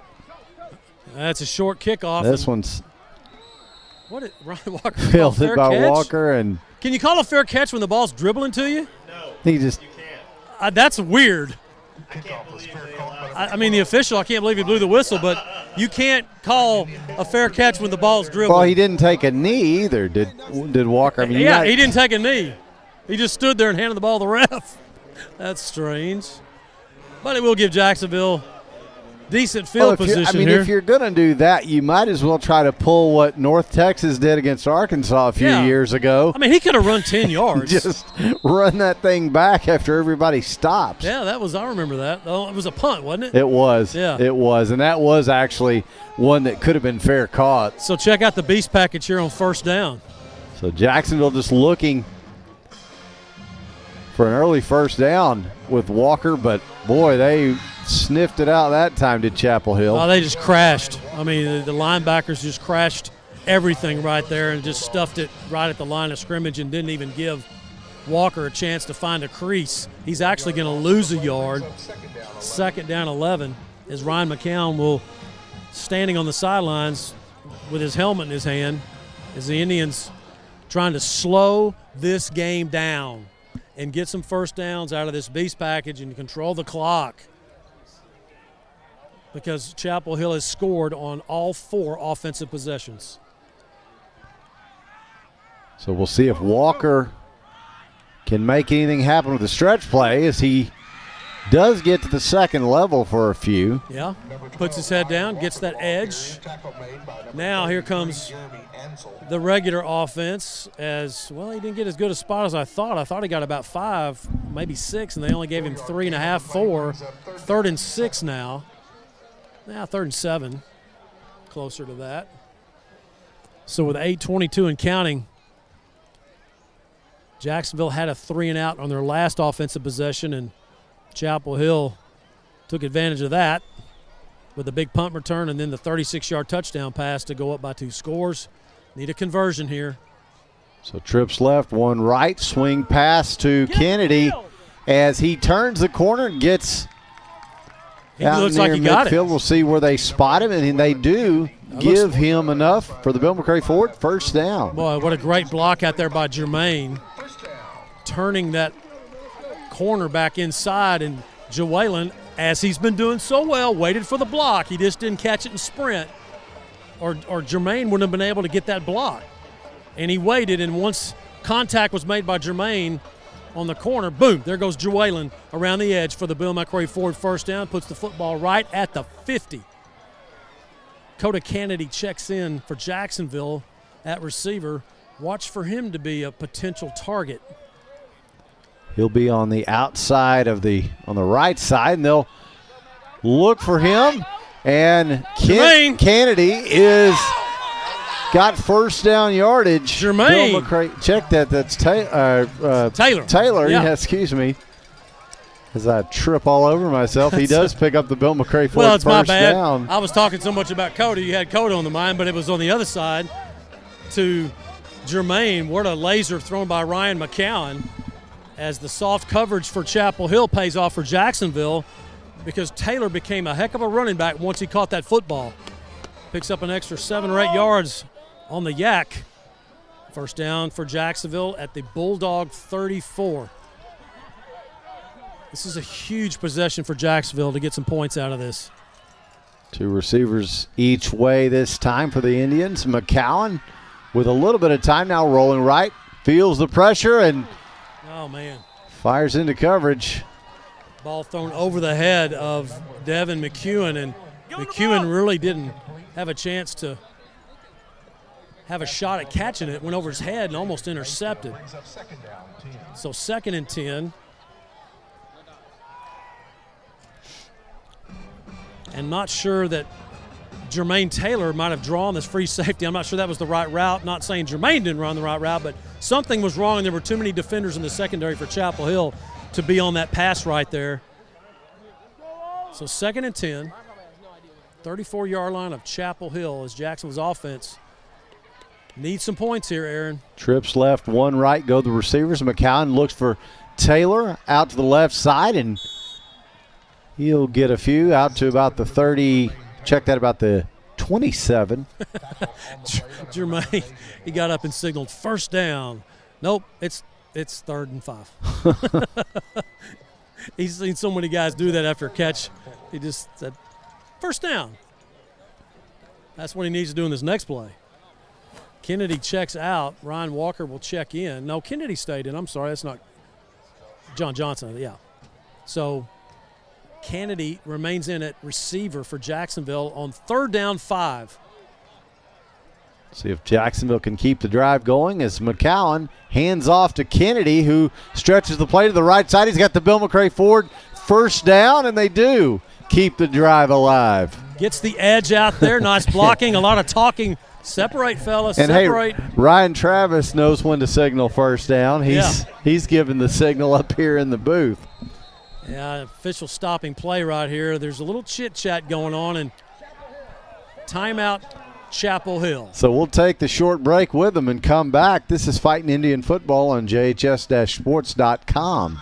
Since 2004, Legends Old Time Burger Cafe has been the home of Jacksonville's best old-fashioned hamburgers. Hand-battered chicken strips, chicken fried steak, fries, and onion rings are the best around. Legends, home of Jacksonville's best old-fashioned hamburger. Congratulations is Jacksonville's source for a full line of awards and engraving services. But we don't stop there. You'll want to check out our examples of creative personalized gifts too. Congratulations also serves East Texas as a promotional products dealer. We are passionate about sourcing just the right items. With our laser capabilities, we can also design and install acrylic signage or graphics. Want to see samples of our work? Go no further than the Tomato Bowl entry. We're especially proud of the arrowheads. Visit Congratulations showroom or website soon, and let's make something amazing together. That 100% beef Whataburger takes 2 hands and all of your attention. So yeah, now's the time to sneak that fry. Good thing there's plenty to savor. Good thing there's Whataburger. And we're back live coming out of the Chapel Hill timeout. Jacksonville with a chance here, Matt, to close this thing back to a 1-score ball game if they can keep this momentum alive. Yeah, that's what you want. First down at the Chapel Hill 16. As McCowan looks to throw into the end zone. Touchdown! Got his man. Kennedy, touchdown. Slant route. Coda Kennedy caught 4 touchdowns in the 2 scrimmages, and then he just disappeared offensively. Not his fault. Coaches just had him mainly on defense.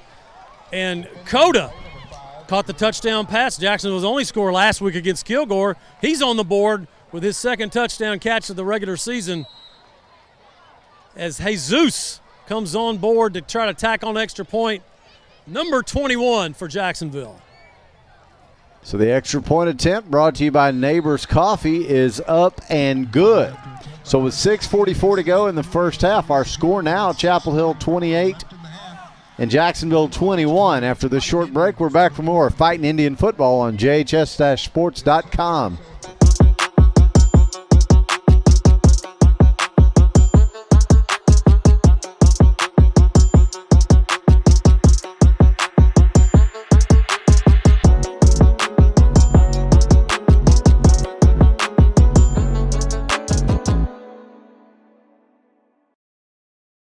Since 1953, Hubert Glass Oil has been serving East Texans the finest automotive fuels and lubricants.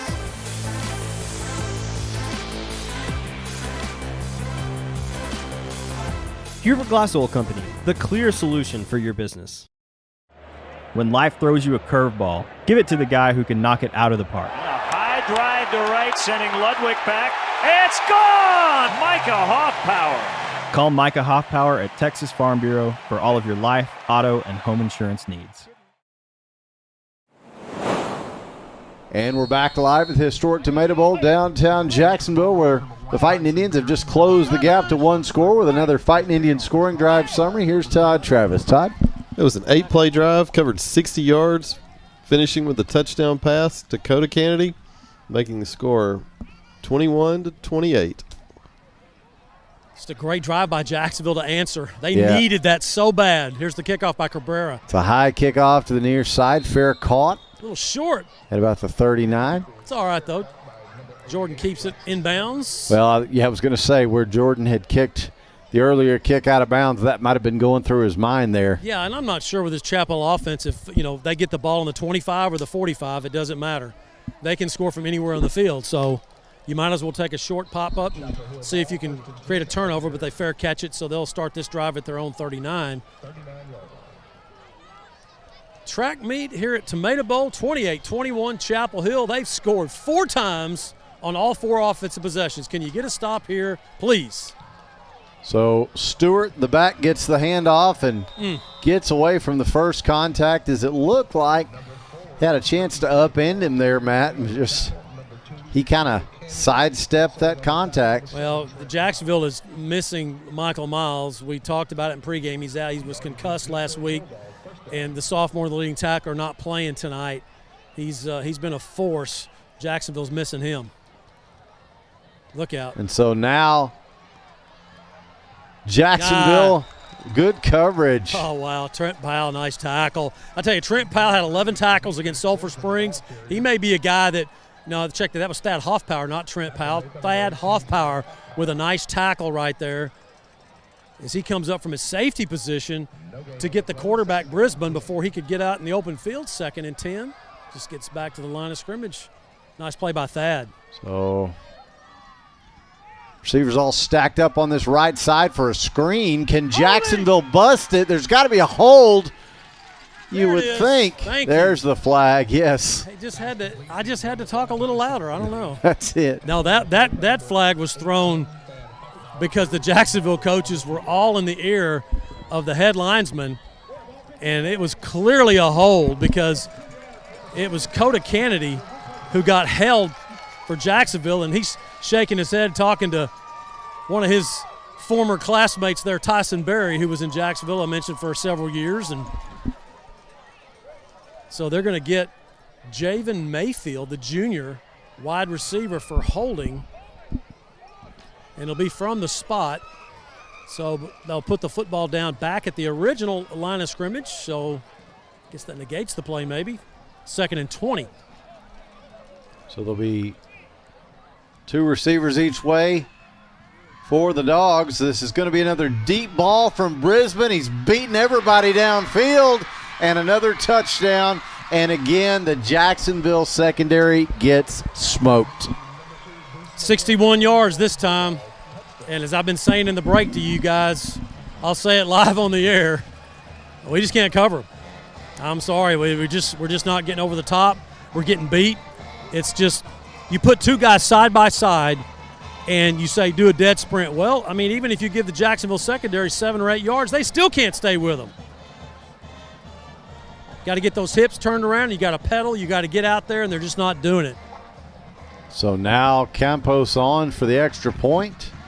Brought to you by Neighbors Coffee, and he adds the 35th point of the first half for Chapel Hill. So 5:28 to go to halftime. The score now, Chapel Hill 35, Jacksonville 21. We'll be back after this break for more Fighting Indian football on JHS-sports.com.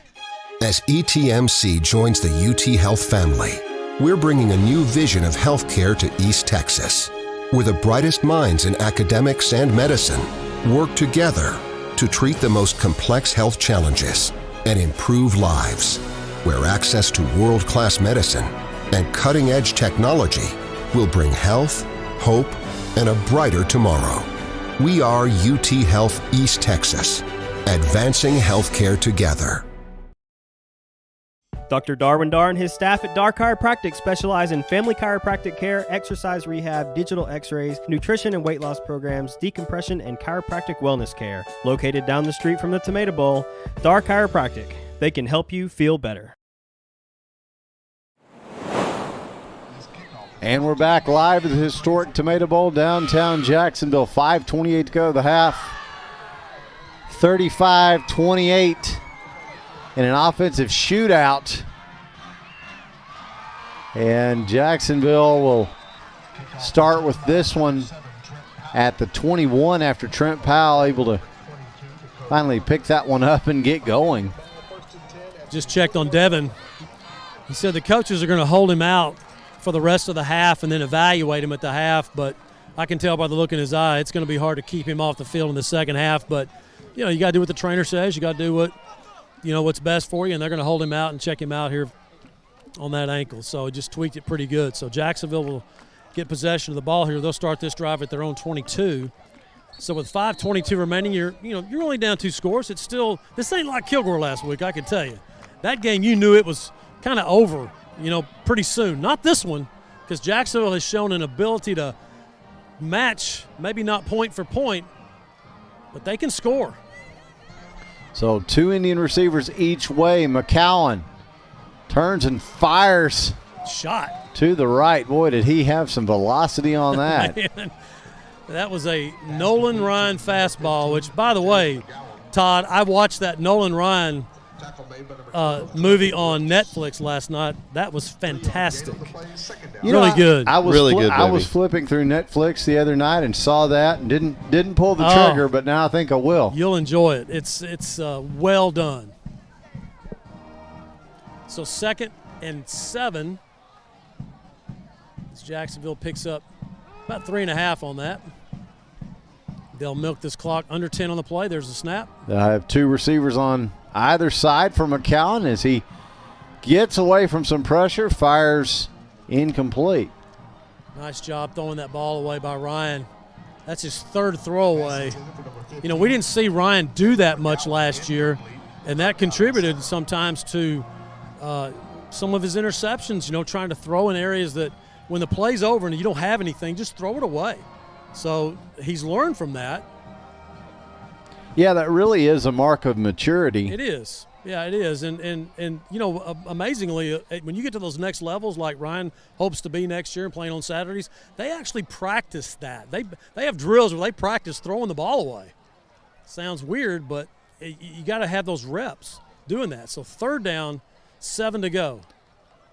So McCowan under all kinds of pressure, going to have to try to too low. Fire this one out quickly and incomplete, looking for Kennedy as he just couldn't scoop it off the turf. Well, Ryan's frustrated because it was set up well, the tunnel screen, and he got pressure, did Ryan, and he had to throw that football on his back foot well before he wanted to, getting pressure from Kendall Allett, a junior defensive tackle, about 6'4", was in his face. So now with 4:24, you're giving the ball back to Chapel Hill. Skylar Whitaker will punt for Jacksonville, and I'm not punting this ball straight down the middle here. We need a directional punt out of bounds, please. So we'll see what Whitaker's able to come up with here as he's got the punt away. Yeah, and that's the call. That's okay. Yeah. Out on the far side, exactly. Maybe not as deep as you'd like, but certainly not a dangerous kick. Well, Skylar he's a 2-step punter, and then he kind of sidewinds a little bit, and then he kind of turns and squares it. And when you do that, I'm here. Listen to me trying to tell the Travis guys how to punt.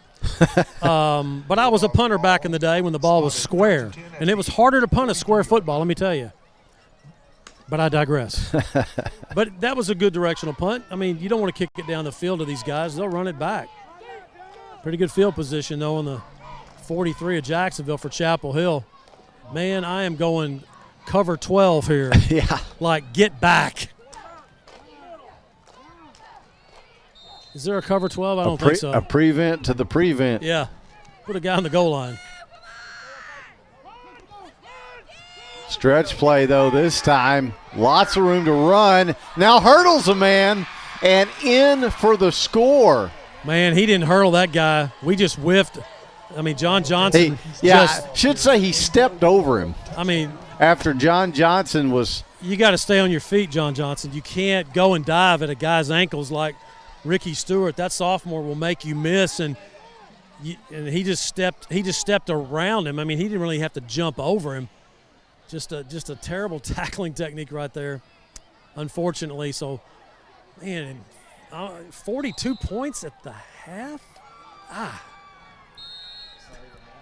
Kick brought to you by Neighbors Coffee is good. So with 4:06 to go to the half, it's Bulldogs 42, Indians 21. We'll be back after a short break. This is Jacksonville football on JHS-sports.com. Gene Brumlow, class of 66, and his daughter Ann Farmer proudly support Jacksonville athletics. Come on over to the South Jackson Dairy Queen and get one of their world-famous blizzards. Dairy Queen, where happy tastes good. Tonight's game statistics are sponsored by Randy Gorham, CPA. Randy Gorham, CPA, the source for your accounting and income tax needs since 1984. Community is not just a place. It's not just people who live nearby or the name on a city limit sign. No, community is pride. It's support. It's showing up when you're needed without being asked. Community is knowing that you're not alone. It's sharing burdens and successes. Community is beautiful, and community is strong. We've been a community. And we're back live at the historic Tomato Bowl downtown Jacksonville, where the Bulldogs have extended their lead to 42-21. Jacksonville needing to score to stay in this shootout. Big hit there on that kickoff return. That didn't affect Elijah Whitaker for Jacksonville. He took the big hit, but he popped right up. He sure did. Yeah, like, that's no big deal. I'm good. So with 4:01. That's the thing.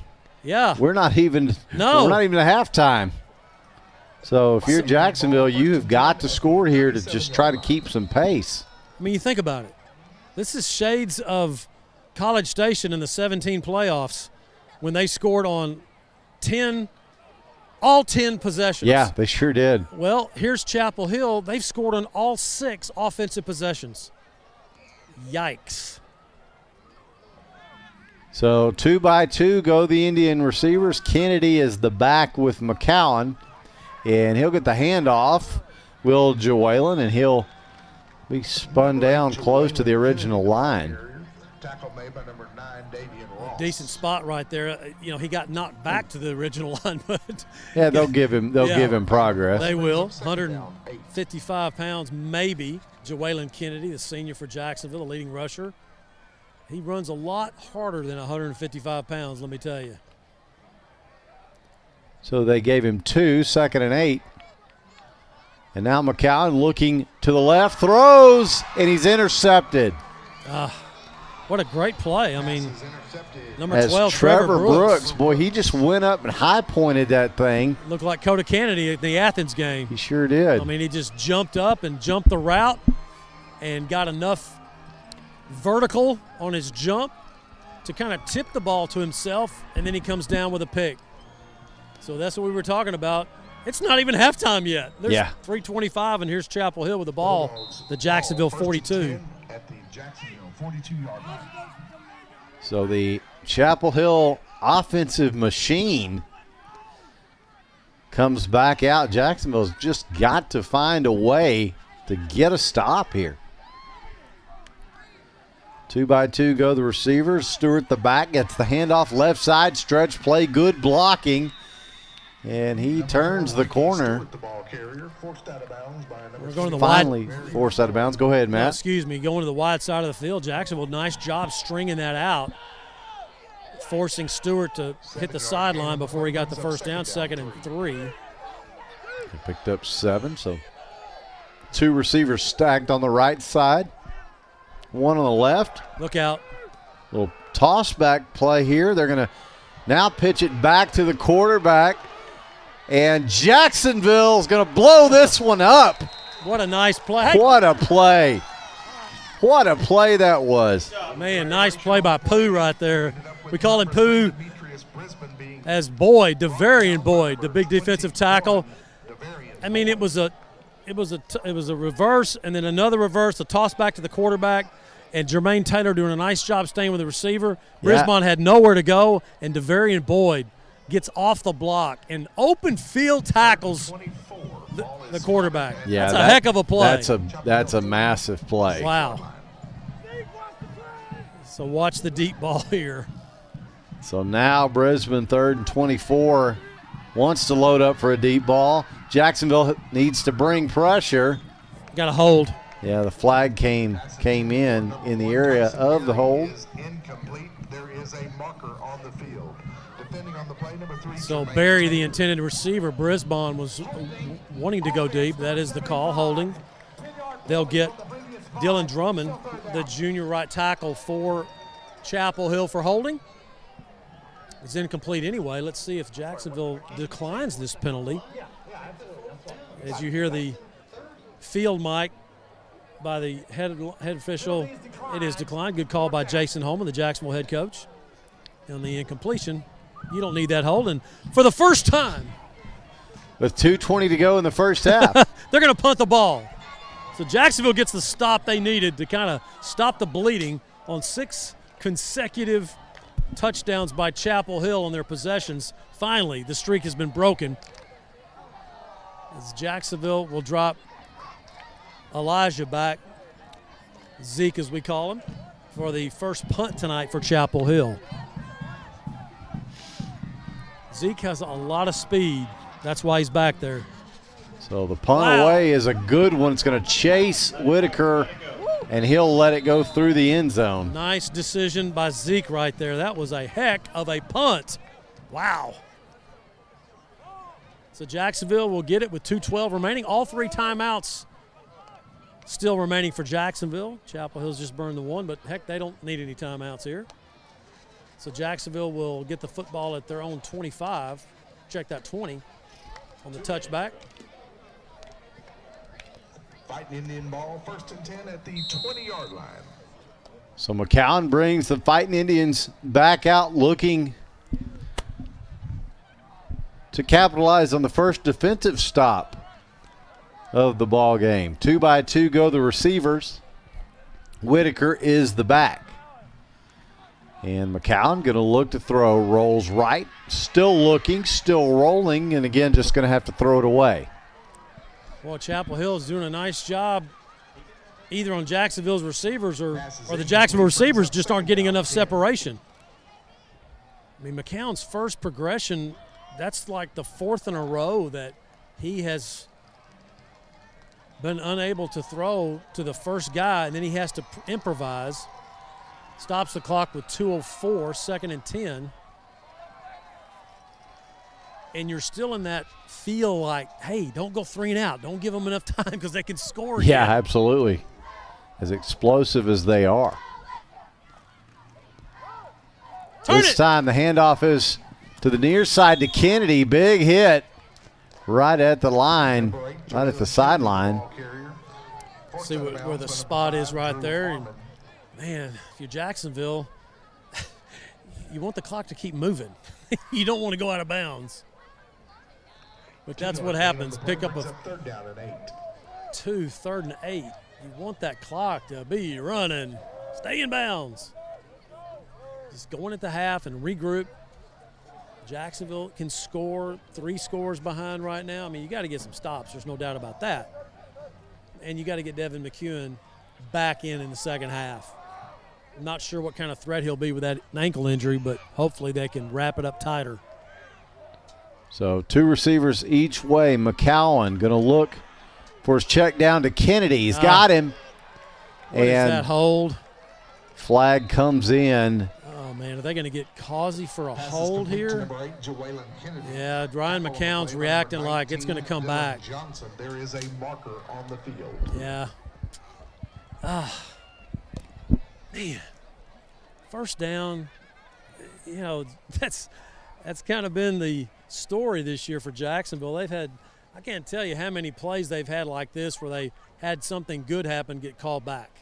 I know a lot of teams have that, but it just seems to be. Holding offense 10 yards from the previous. Yeah, it just seems to be happening to them more. And sometimes, when you're 2 and 4, that's that happens to you. That's why that's happening to you. So that'll move the ball back to the 13 of Jacksonville with 1:50 remaining. They'll mark that hold from the spot of the foul. It's 3rd down and Rusk. Actually, I think it's 3rd down and Mount Selman with Jacksonville. That's right. They're going that way. Driving north. Thank you. Good call. Good call, Mr. GPS. Recalculating. 2 each way go the Indian receivers. McCowan looks right, throws, incomplete, out of bounds. Looking for Jermaine. Yeah, nothing Jermaine there. Taylor in the neighborhood. So Skylar Whitaker will be called on here to try to turn this field as well as he can. With Tyson Berry dropping back for Chapel Hill right here, I'm going to kick this thing. I don't care if I kick it out of bounds. Just try to get some depth to the punt, try down the field a little bit, but go toward that sideline. Don't give him a chance to return it. Too dangerous. So Whitaker from just outside of the end zone. Kicks it down the middle. And it's going to be fielded cleanly. A spin move by the return man, and look out into the inside the red zone, and finally pushed out is Berry. Nobody listens to me. Oh, my goodness. Matt Montgomery, the Rodney Dangerfield. No respect. Sideline reporter. No respect. I'm pulling my collar right now. No respect. Don't kick it down the middle. You're going to get a return. And it's at the Jacksonville 4. 1st and goal. You're fixed to go down by half a century here in the first half. Or give up half a century in points. You got procedure on Chapel Hill. They had a kind of a 2-back, looks sort of like a triple option set up there. Yeah.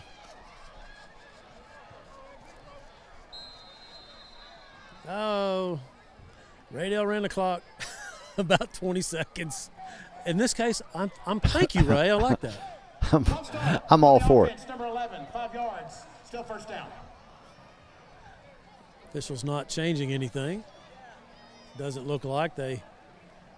Guy was frantically stopping the clock. Clock operator, we need 1:21.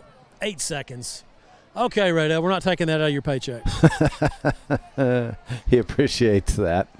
Stays 1st and goal at the 9 of Jacksonville for Chapel Hill. 2 each way go the receivers as Brisbane going to put it up to the back of the end zone. It's incomplete. Close, went right through the hands of Danny Doan. Is incomplete. Defending on the play, number 3, Jermaine Taylor. Jermaine kind of helped helped Doan not catch the ball right there, kind of shoved him, and Jermaine got hit in one of those areas that we really can't talk about on the air, but you know what I'm talking about. He's kind of okay right now. Unfortunately, I do. This time. Oh, gosh. It's a reverse play. Jacksonville's got to make the tackle. It's Berry. He gets finally down. Due on Berry. Is he? He's down. Hey, he fumbled. He fumbled into the end zone there. Did he? Is it a touchback? He was trying to reach out and he lost it. If it went through the end zone. Hey, let's see. Is that a touch? Yep. There you go. Yep. Yes. So Jacksonville takes possession. That is huge. And it couldn't happen to a better player. You said it. Hey, I don't mind. Hey, all's fair in District 9 4A Division 1. That's true. Sort of like love and war. Well, the way that he acted a moment ago when he scored and did that to the Jacksonville student section, I'm like, I'm glad that happened to you. So Jacksonville dodges a bullet right there as they were about to go down by 4 scores. So let's get out of this half. Yeah, with 1:05 to go, you'd expect Jacksonville to just run the clock out. Stay with us. We'll have our All Smiles halftime interview with head coach Jason Holman, the Jacksonville High School Band, Cherokee Charmers, Jacksonville Drill Team. Of course, stats brought to you by Randy Gorham CPA. Todd will be along with those. Here's Ryan McCowan. Kennedy in the backfield. He gets the handoff. All kinds of room to run. Hello, Dolly.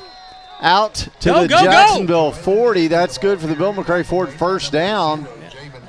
Yeah, Jason McClellan, the OC, waving at Ryan McCown. Go, go, go. Let's go. You got something going here. 1 minute on the clock. Clock will start when the chains are set. It started again. And so now McCowan hands off again to Kennedy, tries to stretch the play to the left. Chapel Hill not having any of it. Okay, I thought maybe they might call timeout, but no. So it looks like Jacksonville content just to let the clock run out, get out of here with no further damage done. Yeah, Ryan McCown pointing at the clock right now saying, why not, why not? They're saying, no, let's don't do that. So you do not have to snap it right here, as the play clock's a couple of seconds ahead of the game clock. But they may snap it anyway. Jacksonville lining up like they do. So McCown gonna take a shot. And why not at this point? Into double coverage, it's caught. So Jacksonville needs to call the timeout. They do. Oh, yeah. And so now what a catch by Kennedy has set Jacksonville up. So, do you get the field? Do you do the field goal here? Timeout Jacksonville. Well, they'll have to think about it. So Ryan Travis says we got time for one play, it's Matt. It's 9 seconds. For what it's worth, and I think he's right. It's going to have to be quick, and it's got to be. The ball has to be thrown somewhere where Chapel Hill's ball hawks don't wreck this thing for you and get the pick. So the football is going to be spotted at the 13 of Chapel Hill as Ryan McCown just let it loose. Double coverage. Yeah, he really wanted to take that shot, didn't McCown? He did. I wasn't sure. And we've been sure talking. The coaches were going to let him. I mean, we've been talking about this for weeks now. Where is Coda Kennedy on offense? Got in last week, caught the touchdown pass, and then where's he been? He's caught one tonight, and then he makes the big catch right there. He's too good a receiver to not be in these offensive packages for Jacksonville. Maybe they've been saving him. I don't know, because he's obviously plays. His MO is defense. That's where he's going to go to Lamar and play outside linebacker. But he is a stud receiver. So now 9 seconds to go in the half. Jacksonville will have a chance to run one more play. Ryan McCowan puts it up. Intercepted. And it is intercepted. What in the world? Unbelievable. I don't know what Ryan was throwing right there. Yeah, I'm not exactly sure what he thought he saw. He was throwing like it was going to be an out route, and Coda was running. I think Coda ran the wrong route. I think Coda ran a fade route. Ryan McCown was throwing an out route to get out of bounds and stop the clock and get a little closer for Jesus Nunez. But Ryan hesitated when he saw Coda go to the flag, and when he did, he threw it, got tipped, picked. That's as painful as for Chapel Hill had the pain a minute ago. Now Jacksonville experiences the no-score pain. Oh, man. So this should be the last play of the first half. Stay back. And Brisbane going to run. This is Stewart. Check that, Stewart on the handoff. There's a flag. It's going to be a hold, but that should end the half right here. Yeah, check that. I'm not sure. I'm not sure that Coda ran the wrong route. I apologize. I'm not positive. I just think the way that Ryan threw that football, Ryan looked like he was throwing an out route, and Coda was running a fade.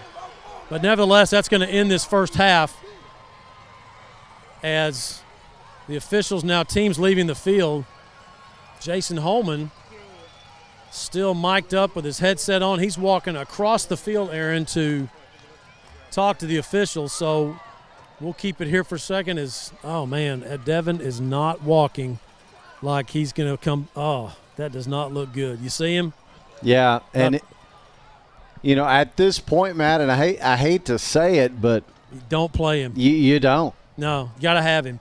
I mean, if you're Jacksonville, hey, your playoffs start next week in Palestine. Yeah, because this is not the game that matters the most.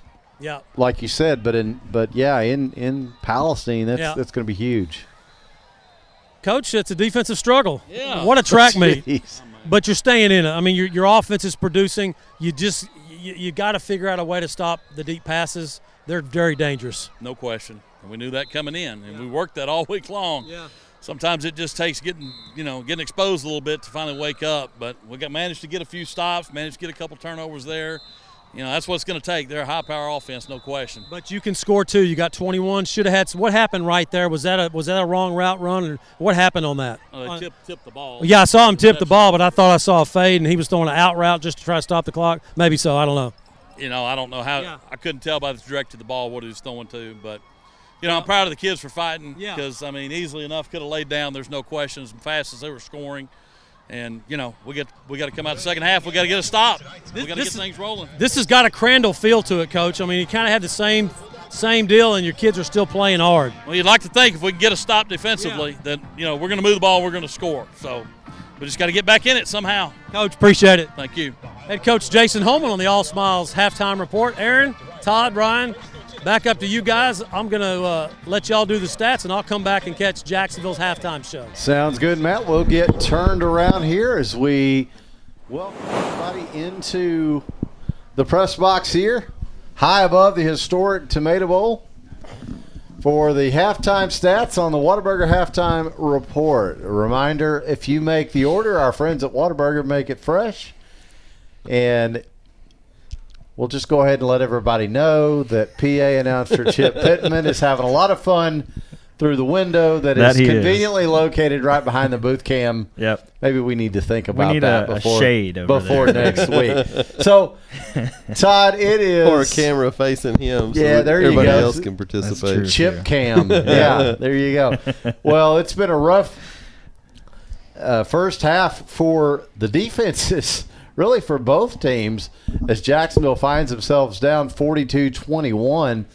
But we knew coming in, Ryan, that this Chapel Hill team could score. They were averaging 39 points a ball game. Of course, they've already got 42 here. We're threatening to put up even more, but Jacksonville able to come up or really get the break with the touchback. Yeah. But then, unfortunately, not able to capitalize there right before the end of the half with a turnover of their own. But Todd, let's dive into the numbers a little bit. Really looks like we had a good first half as far as number of plays and yards, even though it doesn't necessarily show on the scoreboard. We finished with 42 plays on offense for 292 yards, with 210 yards passing and 82 yards rushing. Individual stats. McCown was 13 completions on 24 attempts for 210 yards with 2 touchdowns and 2 interceptions. Rushing, Kennedy had 14 carries for 73 yards. Ryan Walker had 4 carries for 9 yards and a touchdown. Yeah, and unfortunately the fumble as and the well. Fumble, yeah. And receiving, McEwen had 3 catches for 78 yards and a touchdown. Coda had 2 catches for 61 yards and a touchdown. And Jermaine had 4 catches for 38 yards. Kennedy had 2 catches for 22. And Elijah Whitaker had 1 catch for 7. So Ryan, Jacksonville doing a pretty good job of getting the ball spread around. But again, it's the Chapel Hill offense really just picking on the Jacksonville defense, especially the Jacksonville secondary there in that first half. Yeah, Jacksonville offensively, minus the turnovers and the couple punts that we had to have there in that first half, has been playing well. I mean, you've got Devin McEwen on the sideline for half of that first half at least. He's not only a great player, but he's a big leader out there for us too. And without him on offense and without Michael Miles here this week on defense, I mean, you're missing two of your key leaders to kind of keep the morale up when you're down 42-21. Yeah, absolutely. And now with McEwen looking like he is probably done for the rest of the ball game, I would say so. That's a smart decision with the with the games that you have remaining, and as big as next week's game in Palestine is going to be. But you also know it's going to be a tall task for this Jacksonville team to really find that spark of that motivation in the second half with a guy like Devin on the sidelines. Now, that's not to say that Devin, being the senior leader that he is, can't lead from the sidelines. No, I'm sure that he not. can, but it certainly changes the complexion of the ball game when a guy like that is not actually able to contribute on the field. So and we've seen some guys step up here towards the end of the first half. Cody Kennedy had that huge catch there at the end, and just a couple things didn't quite go the way Jacksonville probably would have liked for it to in that first half, but overall not too terrible. There's the turnovers that kind of killed the drive on that first drive, and then the interceptions there towards the end of the first half that were kind of a killer, especially that last one where we're in field goal range. Yeah, I mean, you had that big play. Okay, now we got to talk about, since we're going through the halftime stats. Oh, my goodness. The latest distraction, folks, behind the booth cam is brought to you by none other than Randy Gorham, our mayor and hometown CPA, who is now getting in on the fun. So, we've got to have that second camera next. I will say, we've done this quite a few times now, and I don't think we've ever had anybody make faces at us in the door. Well, I'm not sure that we've ever had a game that's been 42-21 at the half. I think everybody's just a little delirious with all the activity on the field in the first half. But, they have fun up here. For sure. And so, anyway, we're glad to have Randy, of course, sponsor our halftime stats. And, he's entitled to make a funny face now and then. Ryan, we were talking about, Jacksonville not really being out of it, but, just you didn't want to get into a track meet with Chapel Hill. Well, unfortunately, that's what they like to do. We did talk about in a couple of the breaks, and I'm not sure that we've mentioned this on air yet, but there's been enough of the game played now that you can kind of compare this Chapel Hill team to the Kilgore team that we saw last week. And I think defensively, I'm not sure that this is as good of a defensive team as that Kilgore team that Jacksonville saw. I don't think so. And so, we know Jacksonville can score. Mm-hmm. Now, obviously, as our fans are going to know, what's going to matter is can you get any stops on an offense that can score almost at will with Chapel Hill. But you've got to be confident in your offense if you're Jacksonville, knowing, hey, we've got the guys. You've got Cody Kennedy who can make the big catch, but you've also got to finish. Yeah. We talked about that. Just what a killer that last interception was. Oh yeah. And so you've 3 got turnovers in the first half. Yeah. Mm-hmm. Didn't get off to a good start, and then finished with a turnover there. You got to. Felt like we had the momentum right before. Those things. You take away the first fumble, and you take away that interception, and it's a 1-score or maybe a 2-score game right now. Very well could be. Yeah, absolutely. Well, hey Todd, let's take a look at Chapel Hill's stats.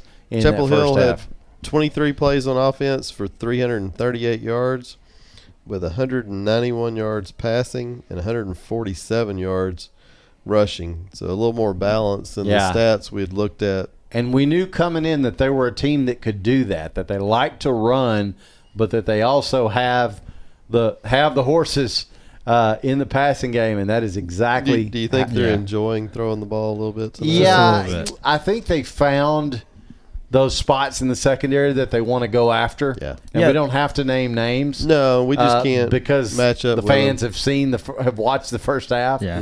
But yeah, they have certainly found those guys that they can go after, and they're having right now having a field day with it. Yeah, and it's clear that they've watched film on Jacksonville because that's been the weak point is the deep ball all season, just kind of week after week. And it may not be that they're throwing quite as many as Chapel Hill has in this game so far, but those big plays. I think Pine Tree, that was where we gave up several scores at Pine Tree, and then last week against Kilgore, there were a couple that were just big momentum swings for them, which that game was kind of already in their favor anyway. But right. Just, that's the other thing too. When you've already got a secondary that's a little bit suspect, and you have a game that starts to get away, you're going to find it even harder for those. Those guys are going to find it even harder to pedal, as Coach Holman calls it. Yeah. And so that's where Jacksonville's got to dig deep in the second half and just realize that, look, this game is not over.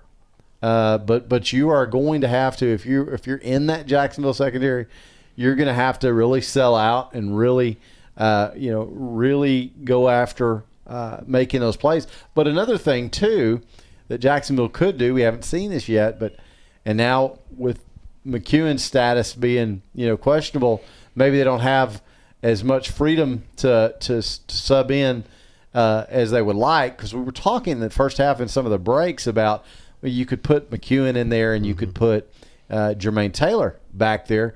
Well, maybe McEwen's out, but maybe Taylor still factors into that equation. Yeah, he definitely could. I think if we're going to be able to come back and get some of these points back in the second half, we're going to have to either force turnovers, which we kind of lucked out with. It doesn't necessarily count as a turnover, but the touchback there. When he fumbled it in the end zone. But we're going to have to create a couple. The fumble on the other side, but he was so close to the sideline it rolled out of bounds. But we're going to have to get some of those back. We're going to have to get some stops. That the one stop that we had on defense in the first half was a huge. They just were running a trick play, and we got like a 20-yard. They had like a 20-yard loss on it. So, there maybe have to some things like that. Stats on a play like that. Yeah. I don't have that many options in there. I was going to say, I thought I saw some smoke coming from the iPad after that play. Yeah, but we're going to have some more of that here in the second half. Yeah. And if that means putting someone like Jermaine back there to keep them from just going deep every play, that may be what has to be done.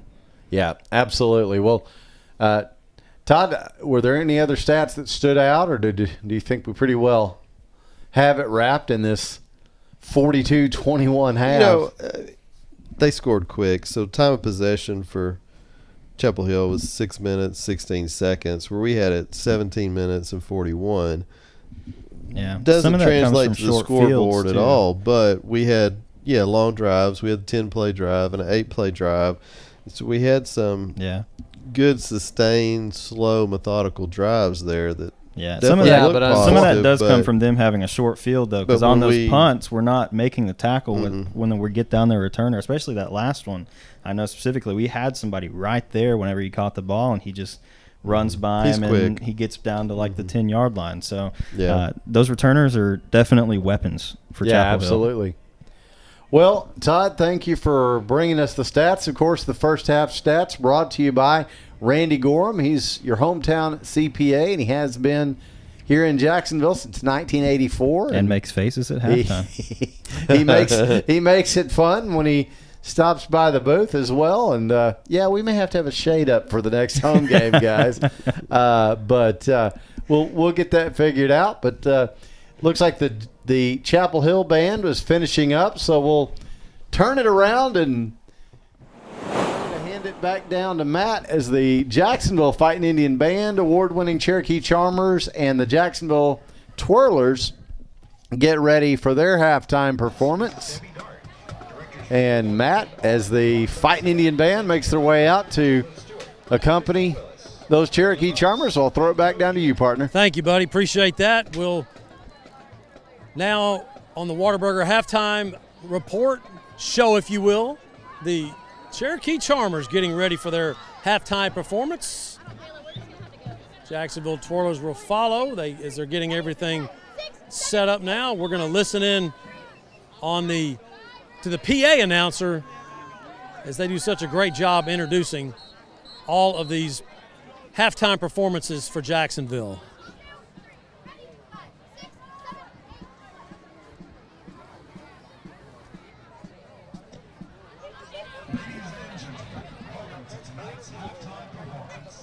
Please welcome the Jacksonville Fighting Indian Band and Cherokee Chargers.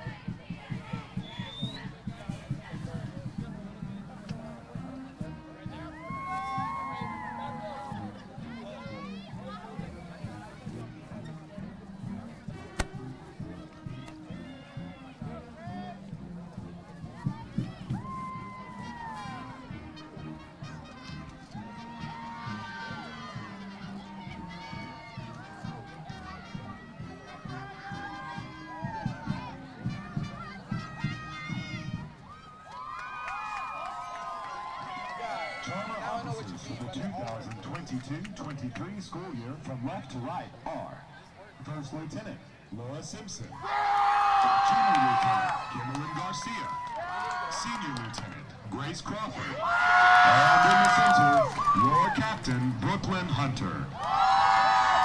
Charmer Sergeants are Head Sergeant Mia Sanchez, Sergeant Krishley Bonzuka, Sergeant Mariah Gillen, Sergeant Andrea Hernandez, and Sergeant Mariah Porter. This week's Charmer of the Week is Angelina Salmeron.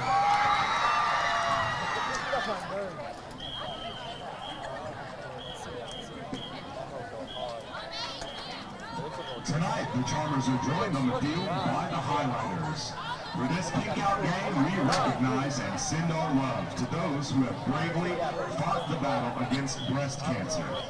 We all know friends, family, and loved ones who have been affected by this disease, and throughout the month of October, we salute you. Watch now as the Charmers and the Highlighters dance together in solidarity to Good For You.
The Charmers are under the direction of Laura Goodry and Tiffany Alexander.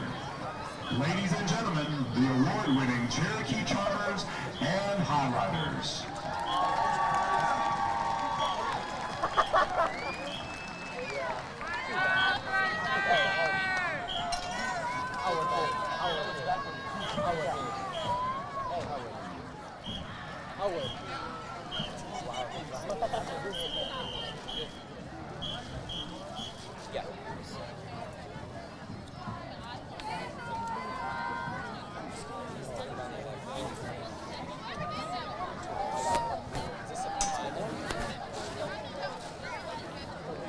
And now, introducing the Jacksonville Indian Majorettes, directed by Leanne G. Tonight, the Twirlers are joined by the middle school twirling line. Middle school twirling captain is Noela Travis.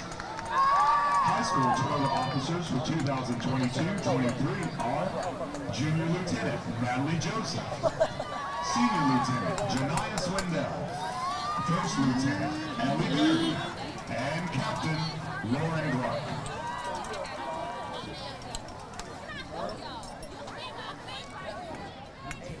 This week's twirler of the week is Andrea Tavera. Watch now as the twirlers perform to Feel It Still.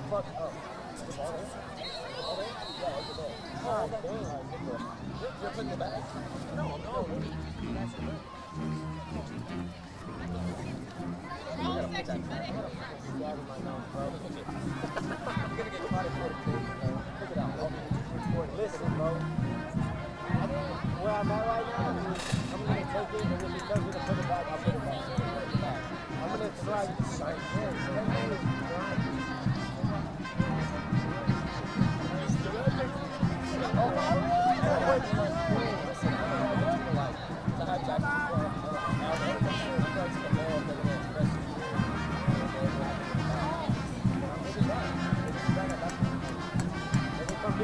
I'm not dropping the Jacksonville.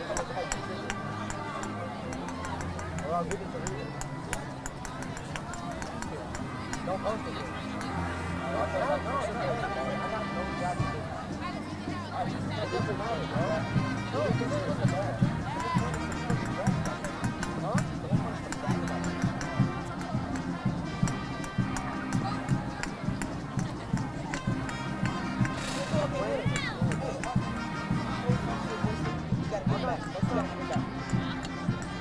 That's the worst thing that can happen. And that's probably going to take 2 or 3 days. No way. I'm going to contact your school, figure out who you want. Dude, it literally has my face. But I'm closing. Jacksonville Twirlers performing here at halftime, where Chapel Hill leads Jacksonville by a score of 42-21.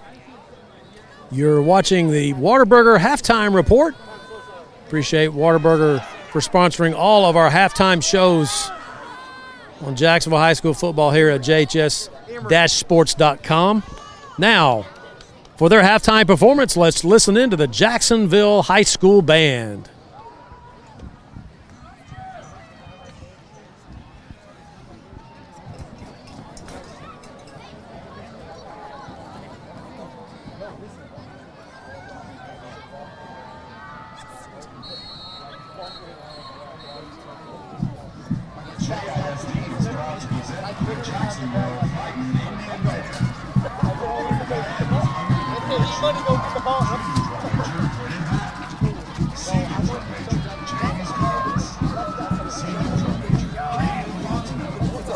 Oh my God!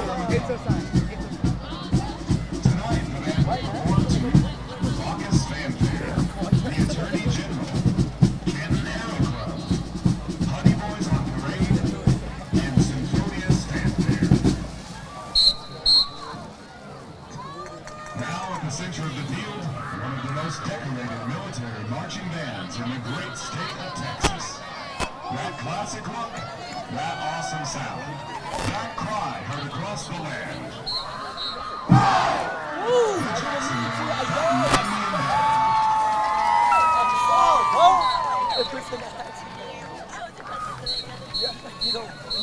I don't. That's weird.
told you 700 times already. He's a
Jacksonville High School Band with their halftime performance.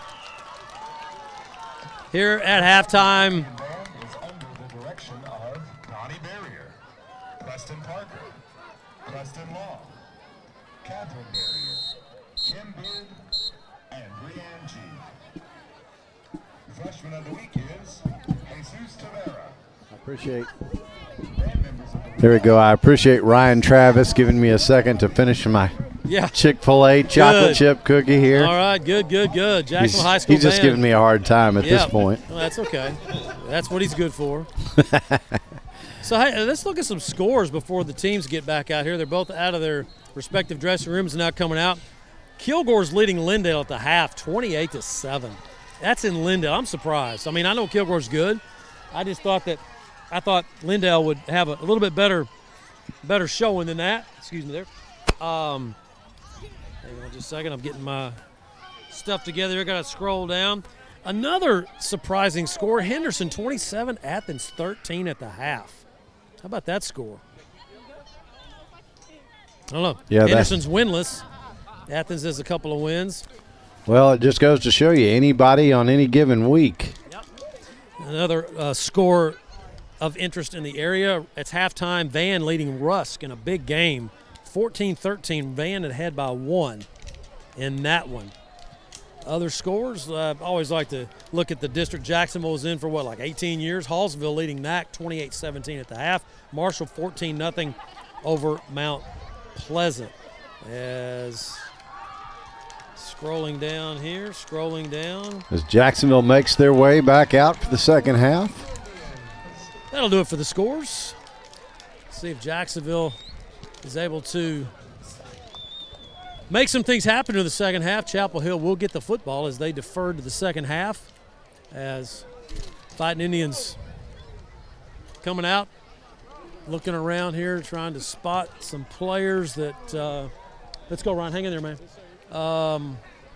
Weren't sure we were going to see Devin. Pretty sure we were not. And Ryan Walker, not sure what happened to Ryan, but Coach Holman told me that wasn't sure about his status as well. Walking over to the trainer table, we have a charmer down. Yeah, I was just noticing I'm not that laughing, but young lady getting some attention there. She's getting an ankle checked out as the charmers, hey, they do some twisty-turvy moves, buddy. And so sometimes they get in. Let's go, Jermaine. Sometimes they get, let's go, Dials. So Chapel Hill will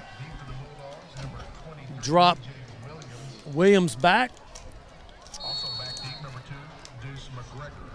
McGregor, who has a couple of touchdowns tonight, as Jordan Cabrera has it teed up for Jacksonville. He's kicking off the short one. Look at this. Yeah, we're underway. This is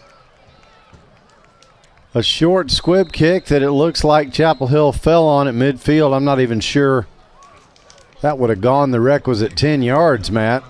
And I didn't even get to say in your play-by-play, here's Aaron Swink. Well, I'm still here. And okay, well, that's all right. It's all right. It doesn't hurt your feelings that bad, does it? Nah, it's okay. You got it at the beginning of the game. That's true. That's true. You don't really have to do that in the second half.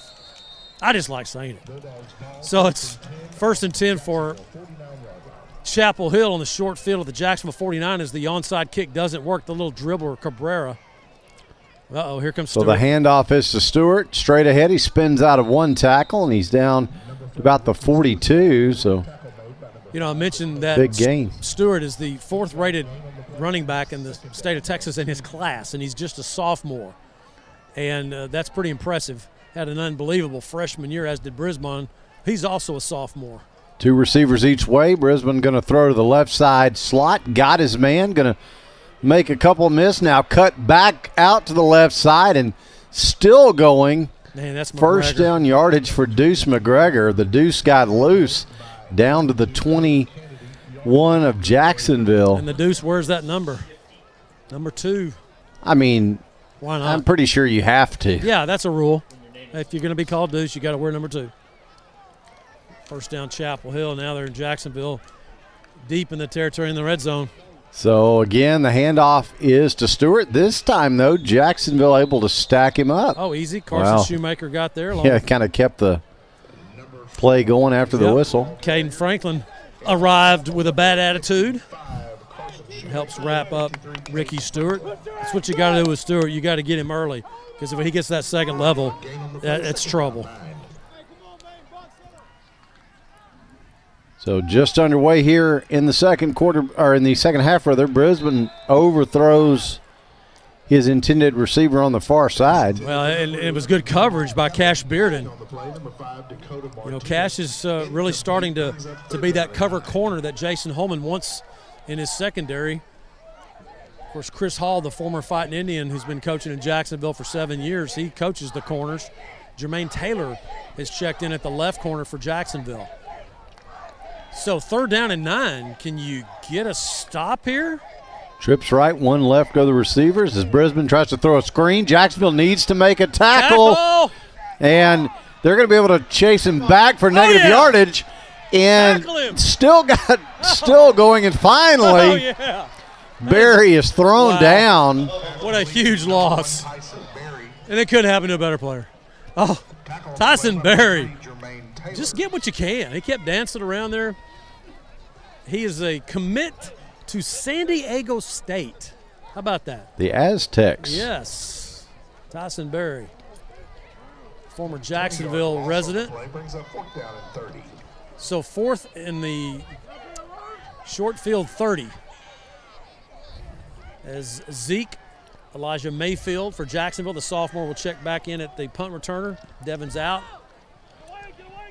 And this punt will hit and roll into the end zone for a touchback. Almost thought it was going to check up there inside the 5. That's a good stop for Jacksonville. I mean, I know that, they got down the field, they got in the red zone, but then you had a couple of plays blow up. You got a good coverage by Cash Bearden, a good stop at the line of scrimmage on first down, and then obviously that massive loss by Tyson Berry trying to make something happen when it wasn't there.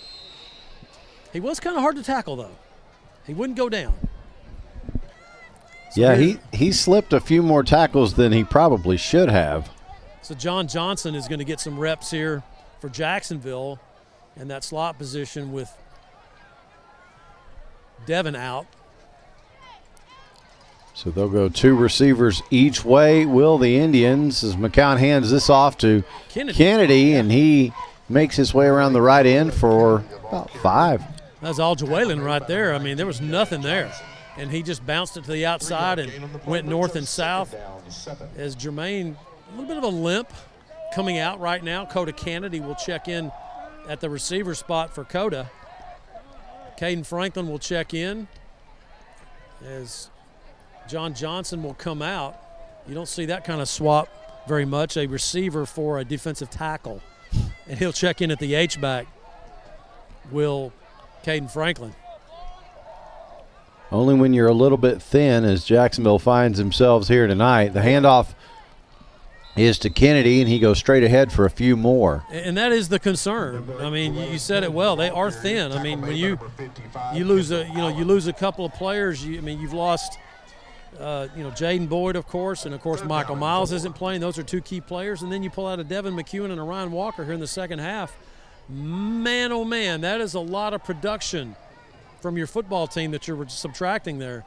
I mean, this is a game for Jacksonville that, you're only down 21. It's still a winnable game. But you definitely want to come out of this thing and try to stop the bleeding on the injuries and losing people, because you got a huge game at Palestine next week. So 3rd down and 4 for Jacksonville. The handoff is to Kennedy. Not much there for him. Oh, what a nice play by Jatyron Mumphrey. Wow. That Mumphrey name. You know how you have those family names like Boyd in Jacksonville and Whitaker? Well, Mumphrey is one of those names in Chapel Hill. Yeah, and how about this? You can go back 50 years. I played in the 70s, and there were Mumpheys all over the place. Yeah, and we even got a note on our roster. That's Boona. Jatyron Mumphrey goes by Boona. Boona. Oh, so partially blocked, it looked like. Man. Takes a decent Jacksonville roll. That 2-step punt, man. I asked Skyler if he could 1-step. He said, I can. Ooh, he may need to. Somebody's going to block one of those. He gets it away, though. So Chapel Hill had a strange opening drive of this half. Got down inside the Jacksonville red zone before it blew up, with a little help from Jacksonville's defense, of course.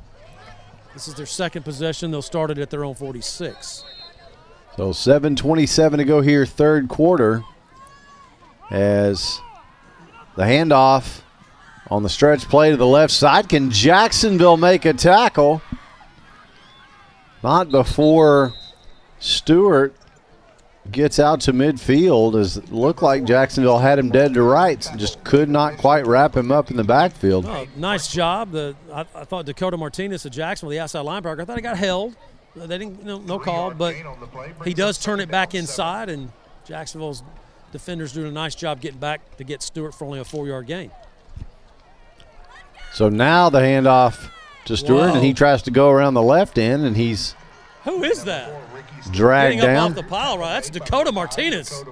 You see the play by Martinez right there, getting blocked, and he was literally on the ground on the block, and he reaches up and brings Ricky Stewart down. Which is hard. That's hard to do when you're standing up. Oh, man, what a heck of a play by Martinez. 3rd and 6. So now pass play out to the left Tackle. is caught. Jacksonville's got to make a stop here. Flag comes in late. Man, you have got to tackle that guy. Wrap up. Johnson had him dead to rights, and you can't go up and bump people. All right. Yeah, 15 Dylan yards. Drummond came in late and tried to add a little something extra there for the Bulldogs. Yeah, John Johnson had him dead to rights. It was a heck of a play by Johnson. He just didn't wrap up. Coach is frustrated with not getting that tackle when you had him just right there. So here's Chapel Hill with a penalty tacked on. They're going to have to punt. So that's 2 stops. 2 stops for Jacksonville. If you're Jacksonville's offense, if you can judge, your defense is doing their job. So Jermaine Taylor will drop back for Jacksonville to receive this punt. Wonder if Jacksonville brings some pressure here. Doesn't look like they will. With the kick. Oh, no. Chases Taylor to the 25, and he's okay. dropped almost immediately, but he fields it cleanly. So Thought he could have got that on the first. Caught it in the air. Just let it bounce. And, man, when you're that close to the ball and the ball like that bounces, he's very fortunate, as Jermaine, that it took a nice hop right to him. Keeps the ball from rolling any further. So Jacksonville will have their second possession of the half at their own 25. Man, what happened? We played almost half this quarter. Nobody scored. yeah. I'm spoiled. Feels like it's 2 different teams out there now. Yeah. I'm liking it, though. That was way too many points Jacksonville gave up in that first half. So Dakota Kennedy checks in at receiver. I think you'll see Kennedy a lot more tonight on the offensive side of the ball for Jacksonville. So McCowan trying to see if they can capitalize offensively. Just got to get rid of the ball, throw it away, almost throws an interception. Oh, you got to throw it harder than that. As Trevor Brooks went down to get it and just couldn't pull it in. Well, you're rolling to your left, you're right-handed, and you're trying to get as much on it as you can while you're sprinting. That's a hard throw to get out of bounds, especially when somebody is running after you like a Ja'Cory Seaton, 240-pound senior defensive tackle. Ryan does get it away, 2nd and 10 on the throwaway. I think that's his 4th throwaway of the night, which tells you that Chapel Hill secondary is getting the job done on the Jacksonville receivers, with Ryan having to get rid of the ball and just throw it away. So 5:57 to go, 3rd quarter. McCowan under pressure, and he's going to go down this time. Man, they just came off the edge. They had a twist on, a little stunt.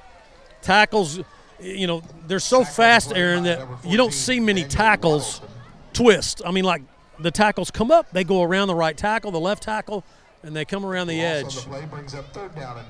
That is speed. Yeah, sort of the old Dwight Freeney move. Yeah. Except didn't Freeney line up was he a defensive tackle? Wasn't he a defensive end? Yeah, he was. Yeah, these guys that came off the edge, they were tackles, and they came around their defensive ends. Yeah, that's true. You don't see that from the tackles very often. They're so fast, though. That backside. McCowan, here comes the pressure, and he's just got to get this one away. Throw the flag, ref. Nope, no flag. He got hit on the opposite side.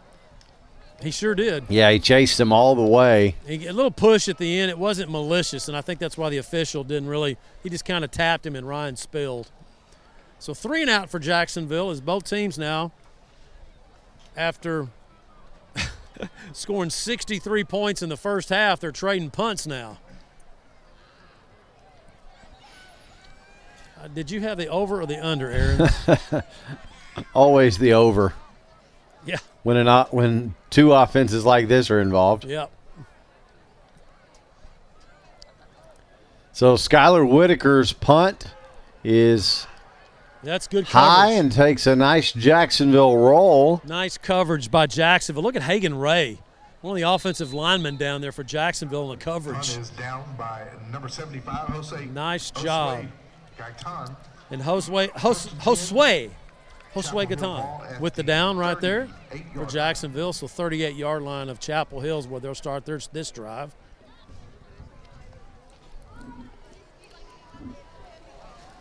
And I've got to say, in my preseason interview with head coach Jason Holman, he mentioned Josue Gaitan as a guy whose name may not get called a lot this season, but a guy whose attitude and leadership he really likes. Got to have those guys. Nice. This is a handoff to Stewart. Not much there for him as he takes it out to about the 41. Yeah, we'll check that's Williams. Yeah, DJ Williams getting the carry right there. 3-yard gain on the play brings up 2nd down, 7. We'll pick up 3 as Jacksonville closed that up in a hurry. As it looks like Chapel Hill going to try to get some second stringers in. Pass is caught on the far side. Big first down gain. And again, the Bulldogs find themselves in Jacksonville territory with Deuce McGregor. Yeah, just a smart play by Chapel Hill because Jacksonville's given up the deep ball so much tonight that really soft on the coverage and just throw it underneath. A lot of space there as you're trying to keep everybody in front of you, and just about 12, 13 yards down the field, and then he gets the yards after the catch. Pushes the ball to the Jacksonville 39 first down for Chapel Hill. We'll go under the 4-minute mark here before the snap again. This time the handoff comes, and up the middle DJ is Williams as he now makes his way to the 25 first down yardage. Well, let's see. There's Carson Shoemaker for Jacksonville and Dylan Drummond. Who's going to get the flag on this one? So they're both teed up on each other. Personal foul, face mask, 55 on the defense. Yeah. 15 yards, automatic first down. So, yeah, it's Shoemaker that time. Yep, so Shoemaker was locked up in a little tussle there with the offensive tackle, Dylan Drummond. About 6'4", about 250 is Drummond for Chapel Hill. And of course, Drummond had the Carson, personal foul earlier. Yeah, he did. Carson reached up in frustration to grab the face mask and was pulling him when the official was right next to him saying, hey, I'm right here. Flag. You sure you want to do that? So 3:37 and counting. The Bulldogs into the red zone again. High pass off the hands of the intended receiver and incomplete in the end zone. Yeah, that's a score right there. Brisbane delivers the pass, and I mean, it's a score if he just gets it down a little bit. Overthrown as Jacksonville's Elijah Whitaker just didn't get over there in time. A lot of work for Jacksonville needs to be done in the secondary. They're continuing to work different players in there. Now Joellen Williams is checked in at safety for Jacksonville, the running back. So the handoff is to Williams. This time he's in around the left side. Dives for the pylon. He's got it. Touchdown Bulldogs. 14-yard touchdown run by DJ as this will push the lead to a 4-score game. 48-21 with the extra point to come. And you can't ask much more of your defense if Jacksonville. They got 2 stops. Offense went 3 and out. Just couldn't get anything going. Can't do that. You got to have that offensive scheme like you did in the first half where you were keeping possession of the ball, you were running the play clock down, keeping it away from Chapel Hill, and they still score on 6 of their 7 possessions. Defense really came out to play in the second half, you got to say. So Campos' extra point is blocked. Run it back. Pick it up. I can't do it. And so that PAT brought to you by Neighbors Coffee is no good. Coda blocked it. 3:21 to go in the third. The score, Chapel Hill 48, Jacksonville 21. We'll take a short break and come back. This is Fighting Indian Football on JHS-sports.com. For the past 40 years, Swink Studio of Dance in Jacksonville has provided instruction in classical ballet, tap, jazz, hip-hop, and contemporary dance styles for students age 4 through high school. Select classes for adults and award-winning competition teams are also available. For more information or to enroll a student, contact the studio today and let's dance. Bill McRae Ford has been serving East Texans since 1976. They can help you find the best deal on a used car or if you're ready to purchase something new. Open Monday through Saturday. Bill McRae Ford. Come see us. We're back live at the historic Tomato Bowl, downtown Jacksonville, with a score now, Chapel Hill 48, Jacksonville 21. And, Matt, the Fighting Indian offense just not able to answer the bell so far in the second half, even though the defense started with 2 good stops. Yeah, no doubt. Short kick, Cash has got it. Bearden fields cleanly, and he is thrown down with authority at about the 27 of Jacksonville. Hey, Trevor Brooks with the tackle. He's a sophomore. He's got an interception. He's an athlete. 10th grader for Chapel Hill. But, yeah, I mean, the offense is just but, you know, on the other hand, you got to give credit to Chapel Hill, their defense. They obviously went in at the half and weren't happy with the 21 points they gave Jacksonville and really should have given up more. Had they not had that little fluky interception down there at the end of the half, Jacksonville should have come away with points. So, you know, they went in at the half, you know, to get their oil checked. They've been playing better, just like Jacksonville's defense has been playing better. So let's see if Jacksonville can do better than this 3-and-out stuff they've been doing here. So McCowan back to work with Kennedy. He hands off to Kennedy. He's got room to run into the second level as he makes his way out to the 34-yard line. Good block by Zeke Whitaker, getting that cornerback to have to dive at the ankles. If he doesn't get that tackle right there, number 5, Drew Harmon, that's good. That could be a score for Jawalen from a long way. But he does pick up a solid 6 yards, 2nd and 4, as we go toward the 2:40 mark in this third quarter. 2 Indian receivers on the left side, one on the right. Handoff is to Kennedy, and he just can't get going before he's tripped up. Man, Blake Causey had his guy pinned right there, number 59, Malcolm Pasama. And Pasama did what Dakota Martinez for Jacksonville did a minute ago. He's on the ground, blocked, reaches up, trips up Jawalen Kennedy. So Kennedy no gain, 3rd and 4. Man, you can't have three 3-and-outs in a row here.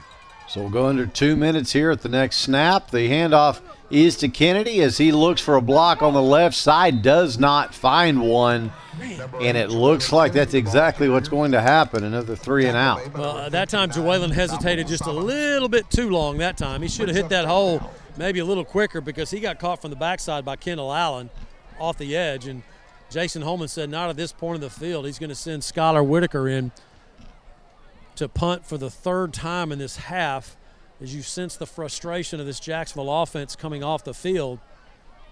A lot of slung, shoulders slumping down, and frustration as they haven't got a first down yet in this half. So as you said, Whitaker on for his 3rd punt of the half. Fake! And he's going to run with it. Make one man miss and then be spun down. He's got the marker. He's there. Yeah. So he's got the Bill McRae Ford first down. The 2nd fake punt by Skylar Whitaker for the first down. He already had one earlier in the year, and he got another one. The offense, come on now. Do your part. Move the ball. Stop chipping, offensive line. Start pancaking. So a new set of downs here for Jacksonville. 1:10 to go, 3rd quarter. As the Indians keep this drive alive.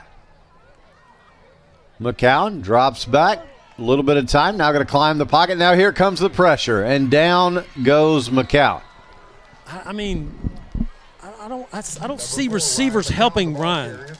I see them running their route, getting stuck by the defender, and then you got to scramble. You got to get out. You got to come back for the ball. You can't just turn around and watch Ryan. Good receivers will get open. They'll get separation.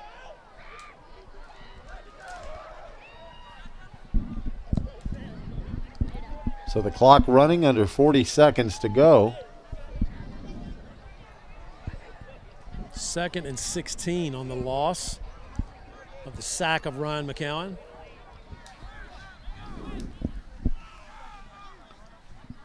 So 20 seconds counting. McCowan. Coda. Throws right. He's got Kennedy. And he makes his way out to the Jacksonville 40. Gives it a more makeable 3rd and 8, depending on the spot. Actually, 3rd and 9. That'll do it for the third quarter. Yep, that'll do it. So as they switch ends, we will take a short break and come back. This is Fighting Indian Football on JHS-Sports.com. Dr. Folden, Dr. Westbrook, Dr. Stocks, and their dental team at All Smiles provide a wide range of dental services. This includes cleanings, fillings, crowns, bridges, implants, and cosmetic dental care. Call and schedule your appointment at 903-586-0741. Bill McRae Ford has been serving East Texans since 1976. They can help you find the best deal on a used car or if you're ready to purchase something new. Open Monday through Saturday. Bill McRae Ford. Come see us.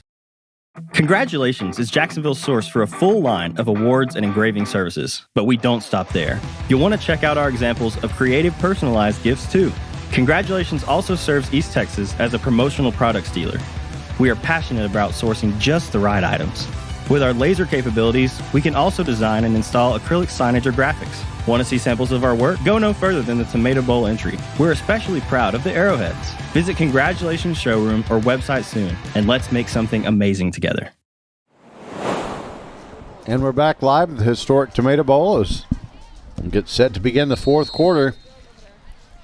Jacksonville trailing Chapel Hill by a score of 48-21. And a 3rd and 10 here for the Tribe. And Matt, need a conversion here. Absolutely. Somebody get open, get downfield, separate. So McCowan drops back. Got a little bit of time, does McCowan. Now rolling left, still looking. Going to fire downfield, short and incomplete of Jermaine Taylor, who was coming back. Yeah, he did come back for the ball, and Ryan just skipped it in front of him. On the run, trying to make a play. Just didn't get enough air on it. Under it, I should say. Skipped it right in front of him, so Jacksonville will send Skylar Whitaker out for his 4th punt. And I predict this will not be a fake. I think you're pretty safe to say that that's high probability. Pretty confident, yeah. Whitaker's punt is high, end over end. It'll hit about the 30. That's good. Of the Bulldogs and hop out just about the 29. So, yeah, that will work under the circumstances. Yeah, you just don't kick it down the middle, and he didn't do it, and he got the little bounce. I mean, that ball bounced about half a yard in the field of play, and they'll mark this at the 29 of Chapel Hill.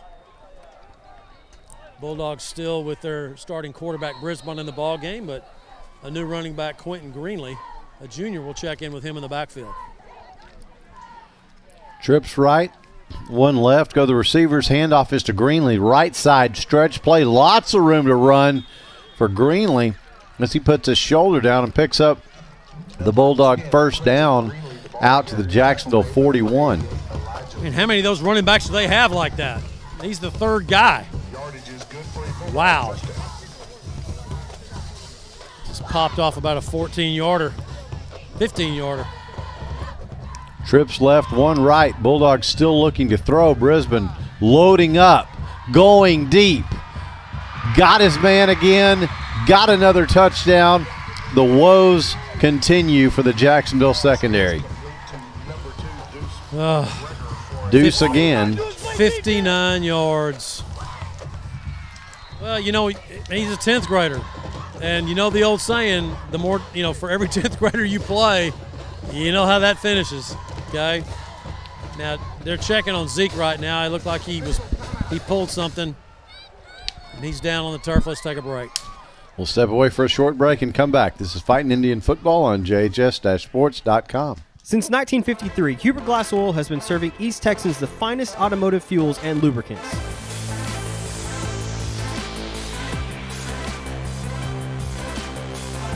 Hubert Glass Oil Company, the clear solution for your business. The honey barbecue chicken strip sandwich is delicious. It's got that barbecue flavor, the cheese melts on top with that Texas toast. You look at it, your mouth starts watering. It's my go-to sandwich. The honey barbecue chicken strip sandwich, that's my all-time favorite.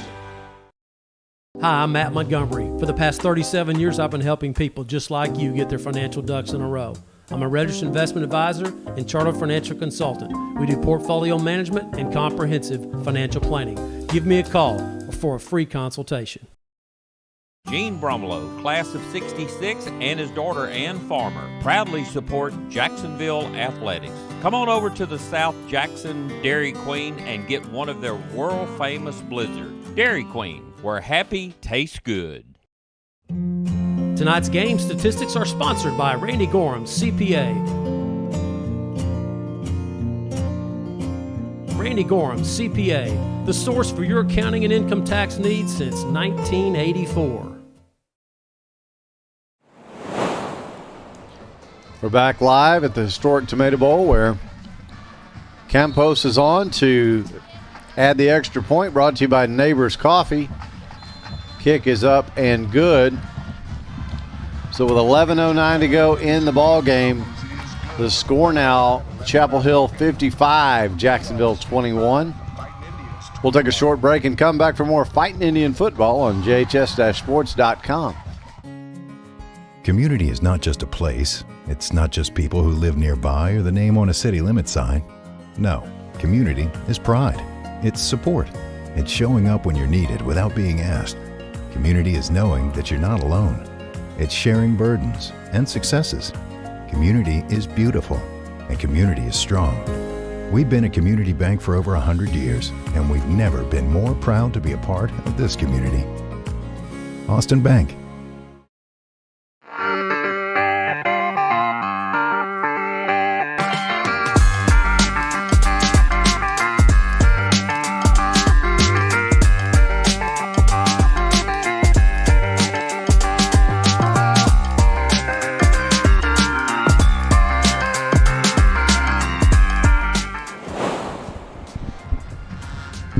Welcome back to the historic Tomato Bowl. 11:09 to go in the ball game, and 2 weeks in a row, Matt, the Fighting Indians have given up over 50.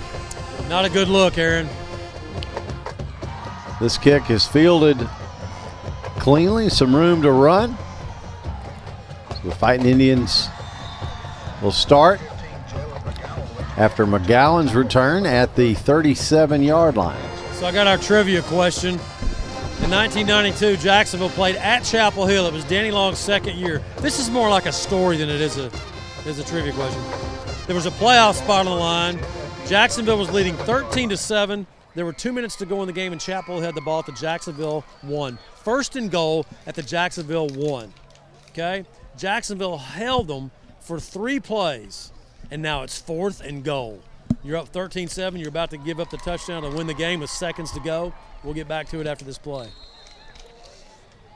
So back to work. Go the Indians. 2 receivers each way for McCowan as he fumble. Hands off to Kennedy. The ball is loose. Chapel Hill has got it. And that looked like wow. Oh, man.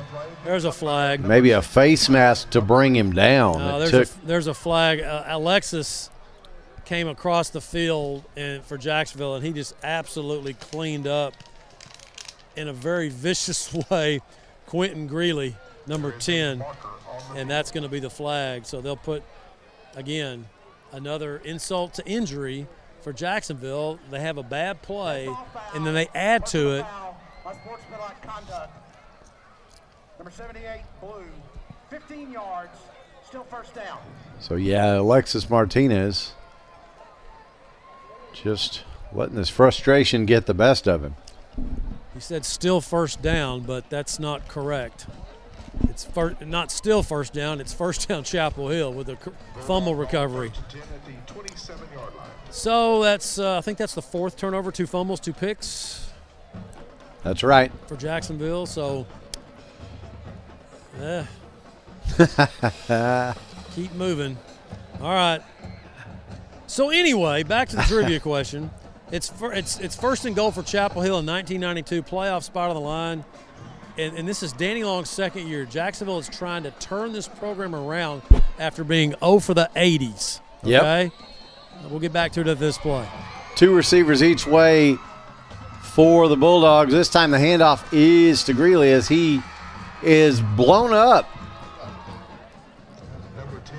So Chapel in the Hill, middle there, it's Coda Kennedy. So it's 4th down and 1, and Chapel Hill gave the ball to a future Miami Hurricane, an NFL player. Jack stopped him on 4th and goal, and Danny Long to this day says that's the play that turned this Jacksonville program around. It sent them to the playoffs. Who was that Chapel Hill player? Future Miami Hurricane, former NFL player, that he was stopped on that 4th and goal. What was the Chapel Hill player's name? 2 receivers each way. We'll get to that here in just 1 second. As a stretch play to the right side. Can Jacksonville make a stop? They do. They got him. I will say this, Matt. I did not know, but I've gotten a text message from somebody that did. So I'm going to let the other 2 guys up here take a shot. All right, Todd, Brian. Who was it? He made the NFL Pro Bowl in 2000 with Cincinnati. Yep. I was 4. Ryan says I was 4. That's no excuse. And so I will tell you, I've gotten a text message from Foster Carter, and I think Foster's got it. We'll go over his answer here in just a second. New quarterback. As the pass is incomplete. Foster says that Tremaine Mack was on the carry and B.J. Whitehead came up with a tackle. It was Tremaine Mack, but it wasn't B.J. Whitehead because that picture was in the field house for years, and it showed Tremaine going up, and after this play, I'm going to tell you who made the hit. Now, B.J. may have been in on the tackle, but the guy that made the hit, I'll reveal that in a minute. So now the handoff is faked end around run. That's touchdown. And that's another touchdown The Deuce. for the Dogs. Deuce McGregor with a score from 4. Yikes. That is, man, when you get 60 on the board, buddy, that is that's demoralizing. Yeah, and you've got I was hoping that you'd get that Crandall game like Jacksonville played in the second half, where you were down and you came back and lost only by 5 to a team that was ranked at that point. Here's the extra point. Extra point attempt brought to you by Neighbors Coffee is good. So with 9:25 to go in the ball game, score now Chapel Hill 62, Jacksonville 21. We'll take a short break and come back. This is Fighting Indian Football on JHS-Sports.com. Special thanks to the Jacksonville Education Foundation for everything that they do for Jacksonville teachers and students. For more information, please visit jisdfoundation.org. Dr. Darwin Dar and his staff at Dar Chiropractic specialize in family chiropractic care, exercise rehab, digital x-rays, nutrition and weight loss programs, decompression, and chiropractic wellness care. Located down the street from the Tomato Bowl, Dar Chiropractic. They can help you feel better. 150 years. A lot happens to a town in that amount of time. And that's reason to celebrate. Join us Saturday, October 22nd, and invite your friends, family, and neighbors to come home, come downtown, and come together. And we're back live at the historic Tomato Bowl, downtown Jacksonville, where the squib kick straight up the middle is bobbled, but finally picked up by Zeke, but he is swarmed under. Boy, Zeke's getting his hands full tonight, isn't he? Welcome to varsity football. Played one game on the JV this year, and then they've kept him up mainly for depth. Okay, let's get back to the Chapel Hill game because the correct answer was Tremaine Mack, had an NFL career with Cincinnati, Miami Hurricane, but the guy that made the tackle was middle linebacker Richard Mosley. And Danny Long to this day still says that play right there is what turned this Jacksonville program around in '92. The quarterback on that team for Jacksonville, a sophomore named Randy McCowan. Several great players on that team that went to the playoffs for the first times in a long time. Hand off, stretch Whalen. play to the right side. Now Kennedy cuts it back up the middle. Nice gain out over the 30. Got to give credit where credit is due.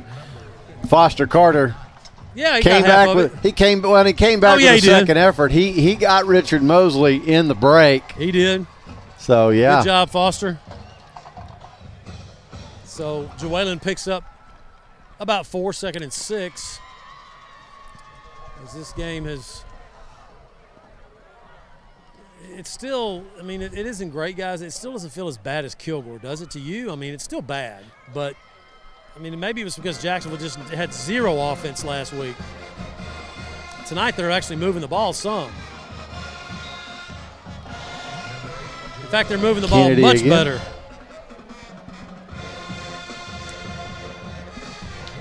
I mean, last week Jacksonville, I believe, finished with 114 yards of total offense. And tonight it's definitely much better than that, although the score is still pretty rough. Next week, we're going to Palestine, the Highway 79 robbery, and for the first time since 2003, it's a district ball game between Jacksonville and Palestine. And it's going to be a big one for Jacksonville. That game will be at Wildcat Stadium, or as I like to refer to it, the house that Adrian Peterson remodeled. Yes. Handoff is to Kennedy, and he is finally bottled up, so he gets out over the 35. See where they spot it, because the official that had the initial spot looked like he has the first down, but now he's kind of moved back a little bit, so it's going to be 4th down. We'll just let everybody know that Ryan Travis will have the play-by-play duties in Palestine next week, as Friday night is homecoming at Brook Hill, the 25th anniversary of Brook Hill, so they are You'll enjoy that, pulling Aaron. out all the stops for the alums, and those of us that were really old that were there in the very beginning are expected to be there. The line is 6, meaning that at least 6 times I'll call Ryan Aaron. There you go. There you go. I'll take the over. The handoff First right down. side is to Kennedy. He picks up the Bill McCray Ford first down. At the half tonight, Brook Hill was leading Dallas Shelton in a district ball game by a score 37-0. Looks like the guard will pick up big district win going into next week's homecoming action. Looking forward to that and appreciate Ryan stepping in. So he will have handled play-by-play and color duties this season. He can do it all, Matt. Everything. Very talented. When I grow up, I want to be Ryan like him. Travis.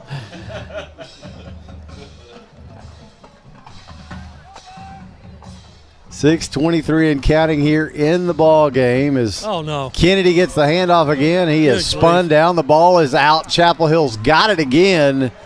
And McAllen finally able to angle the defensive player out of bounds. And he hit the kicking net. He's okay. Pops straight up, but Well, somebody just whiffed on a block and just blew up Joellen Kennedy, and he coughed it up. I mean, right when he got the handoff from Ryan McCown, no fault of Joellen.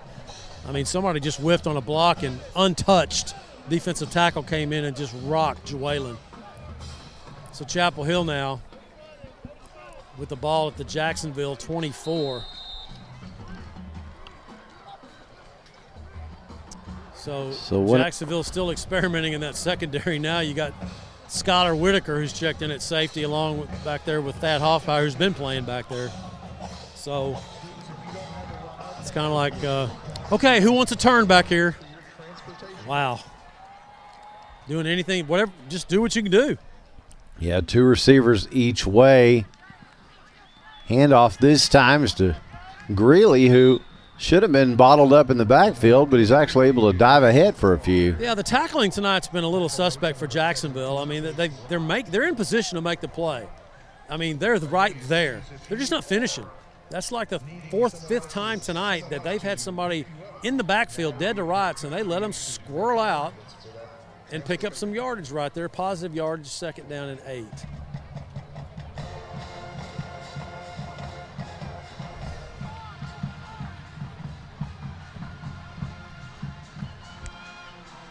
Trips right, 1 left.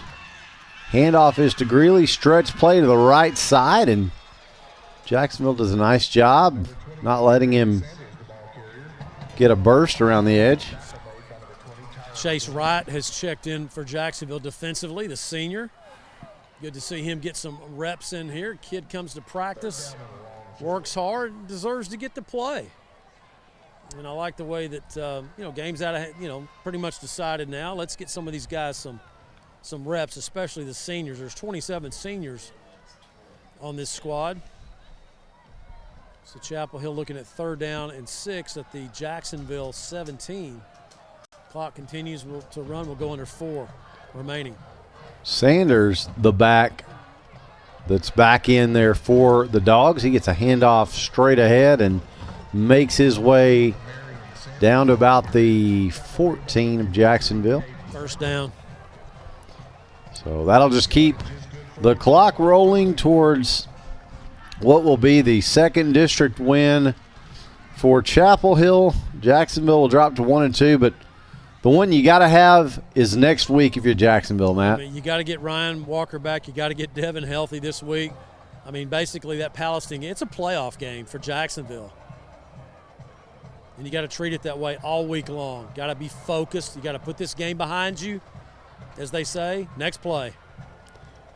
So now the handoff again to Williams, as he makes his way inside the 10 down to the 7.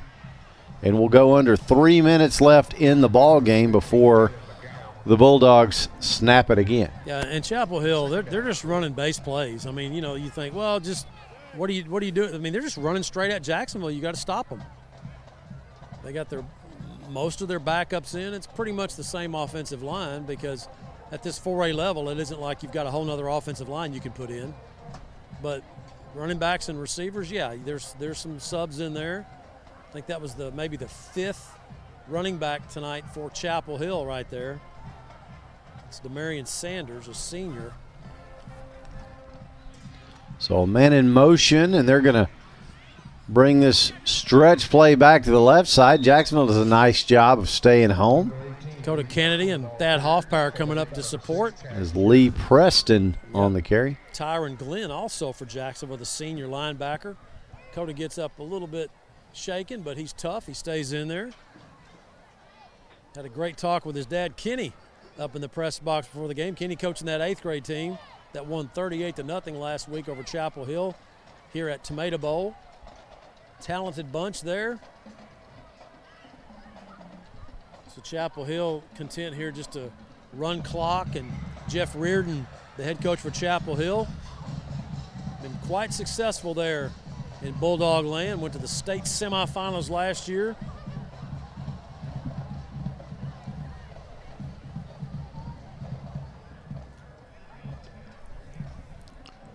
I'll just milk this play clock all the way down before they snap it again. And Williams on the carry down near the 5. Sanders, on the carry. So it's 4th down, about a half yard, a yard to go. I mean, if I'm Jeff Reardon here, you know what I do? I mean, you don't want to score points, but do you work on your field goal, or is that pretty nasty when you're up this much? That's probably right. You shouldn't kick and get points. But I don't know. I don't know. It's more like an extra point. So no, you don't do that. You don't add points. If it was at maybe the 25 or 30, I'm not sure. Yeah, if it was a test for your kicker where you were really I like what he's doing right here. Pushing his range. He's not gonna try to put points on the board, but they're still gonna run a play. Let's see if he's gonna take a knee. That's classy. I like that. Yeah, there's nice job. The kneel down, and Jacksonville will take over, but with 32 seconds to go, this is academic at this point. And yeah, they're just going to let the clock continue to run, and so that should do it. And so another tough night for Jacksonville. They will drop to 1-2 in district play as Chapel Hill improves to 2-0 after having the bye week 2 weeks ago. But Jacksonville now sets their sights on a trip to Palestine down Highway 79 next Friday night, where you said it, Matt, it is a playoff game. Yeah, for both teams. And it's going to be a game that and am I right? I think, tonight Palestine was open for their second time. They only played 9 games, and tonight they were open, so they're going to have an extra week to prepare for Jacksonville. So Jacksonville's got to lick its wounds, and Palestine's had a week off to get healthy. So, guys, we'll get head coach Jason Holman's comments on the All Smiles post-game interview, but let's take a break and talk about our awards, and then we'll come back. We'll take a short break. This is Fighting Indian Football on JHS-sports.com. As ETMC joins the UT Health family, we're bringing a new vision of healthcare to East Texas, where the brightest minds in academics and medicine work together to treat the most complex health challenges and improve lives, where access to world-class medicine and cutting-edge technology will bring health, hope, and a brighter tomorrow. We are UT Health East Texas, advancing healthcare together. When life throws you a curveball, give it to the guy who can knock it out of the park. A high drive to right, sending Ludwig back. It's gone! Micah Hoffpower. Call Micah Hoffpower at Texas Farm Bureau for all of your life, auto, and home insurance needs. 150 years. A lot happens to a town in that amount of time. And that's reason to celebrate. Join us Saturday, October 22nd, and invite your friends, family, and neighbors to come home, come downtown, and come together to celebrate Jacksonville's 150th birthday.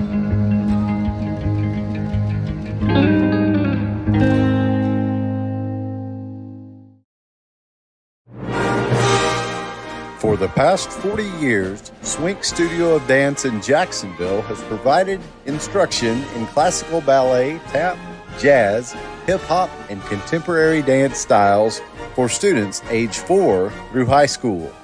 Select classes for adults and award-winning competition teams are also available. For more information or to enroll a student, contact the studio today and let's dance.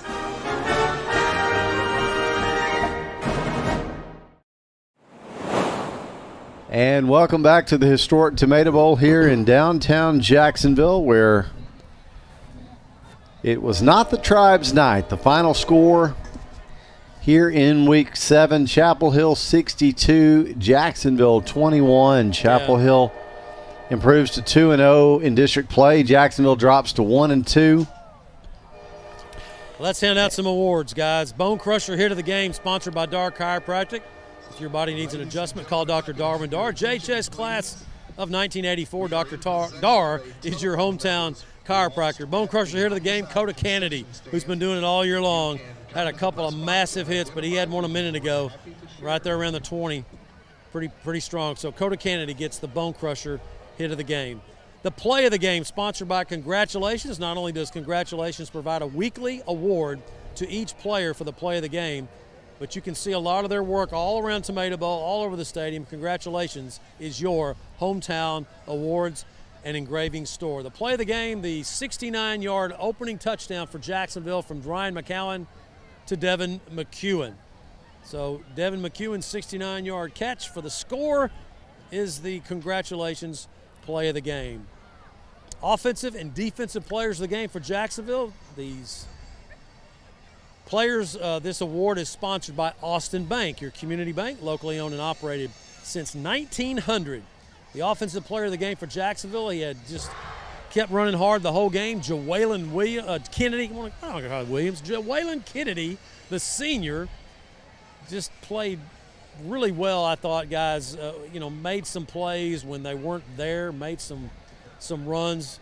Nice game by Jawaylin Kennedy, the Austin Bank offensive player of the game.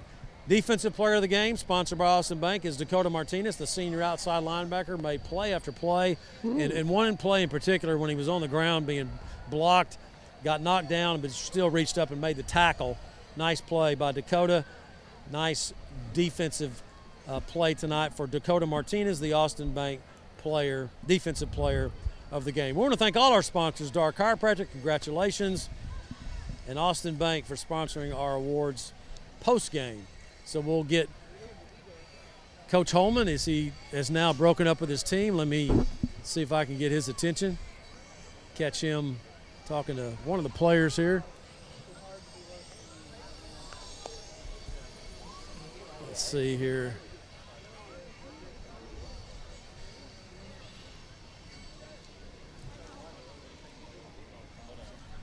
Hey, Matt, just so you know, Joellen Kennedy had 100 yards rushing tonight. Hey, awesome. Finally got a 100-yarder. Great. Oh, what's up? Okay, we have head coach Jason Holman. Coach, obviously a game that you knew coming in that it could be a track meet. Chapel Hill very talented, and they showed why they're one of the most explosive offensive teams in the state. Yeah, no question. I mean, got to give them a lot of credit. They're a very talented group. They certainly outplayed us tonight. Coach, I thought your defense came out in the second half, and you got a couple of stops, but then your offense, which had played so well in the first half, just couldn't get it going. Looked like Chapel Hill made a few defensive adjustments, but you had 3 and outs right there in a row, and man, that to me was kind of like that turning point where you just couldn't get things going. Yeah, and we had an injury to Ryan Walker, and he was our big H, and it affected us offensively, no question.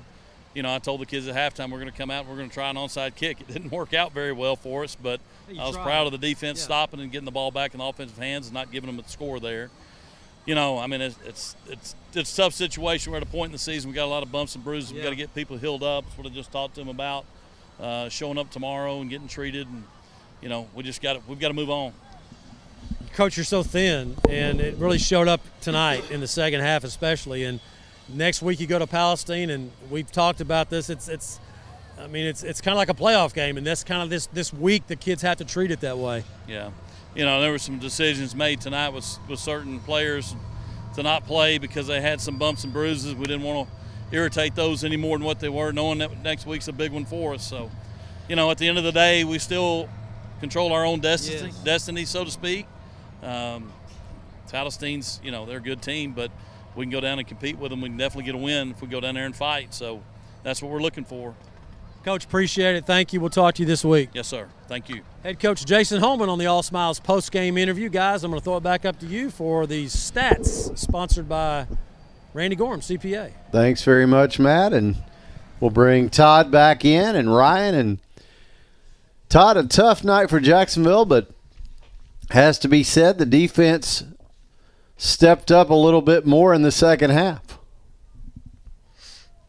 They did. The offensive numbers don't look a whole lot different than they did at halftime, obviously. The Indians did finish the game 61 plays on offense for 320 yards with 217 yards passing and 103 yards rushing. Individual stats, McCown finished 14 completions on 28 attempts for 217 yards, 2 touchdowns, and 2 interceptions. Rushing, Kennedy had 26 carries for 100 yards. I think that's his biggest night this season. There it is. You said it last week how much you wanted a 100-yard rusher, and we all did, Todd. But we did. Specifically, we're asking for it, and Joellen delivered. So big night for him, and of course he is our offensive player of the game, and well deserved. Absolutely. Proud for him finally get that tonight, because I agree with Matt. He ran hard. He kept fighting even to the end there. So yeah, he did. And Ryan, it's got to be tough to get into a game like this and know early on that you're in a shootout and that that the opposing team can, they ran off 6 scores on their first 6 possessions. And just to keep fighting, it's got to be tough. And we saw Jacksonville do that for the most part tonight. Yeah, we did. Second half came out and struggled offensively, but the defense played well. I mean, there were several times where Chapel Hill had to punt. I mean, there was not a lot of Chapel Hill punts in the first half. Right. And we ended up having 1 in that first half. And so, the defense really stepping up in the second half, able to get the ball back in the hands of the offense and just really kind of cold there in the second half. Yeah, nothing really working. Yeah, unfortunately, like you said, the Jacksonville offense just not quite able to get things going in the second half. But you do have to like the trajectory that the defense ended on, especially knowing that you're going to Palestine next week in a big game and really a winnable game. We heard Coach Holman refer to that. I mean, I think that Palestine is one of those teams that is on a level pretty comparable,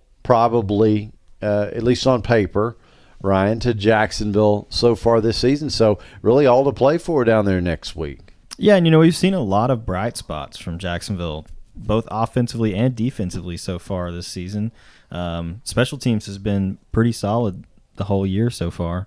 But, we need to be able to put that together for a whole game next week. It may be that some of these guys have got to get healed up before then. Yeah, to absolutely. Bring That's some of those bright spots out. That's going to be a big part of it this week. Certainly with Devin McEwen, you're going to hope that his ankle heals up, and of course you got the concussion to Ryan Walker. Hopefully he can get through the protocol and get there. And then of course Miles should be back, which he was missed tonight. Was Michael Miles, the leading tackler, the sophomore. So hopefully he's back and ready to go as well next week. But it will be Jacksonville and Palestine down at Wildcat Stadium.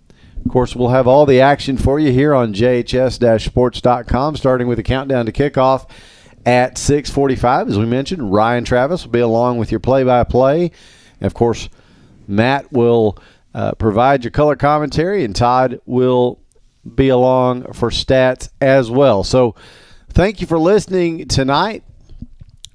Kind of a rough night for the Fighting Indians, but they reload, they heal up, and go again next week in Palestine. For Matt Montgomery, Todd Travis, and Ryan Travis, this is Aaron Swink saying thanks for listening to Fighting Indian Football on jhs-sports.com. Enjoy the rest of your weekend. Enjoy the Texas OU game, and we'll talk to you next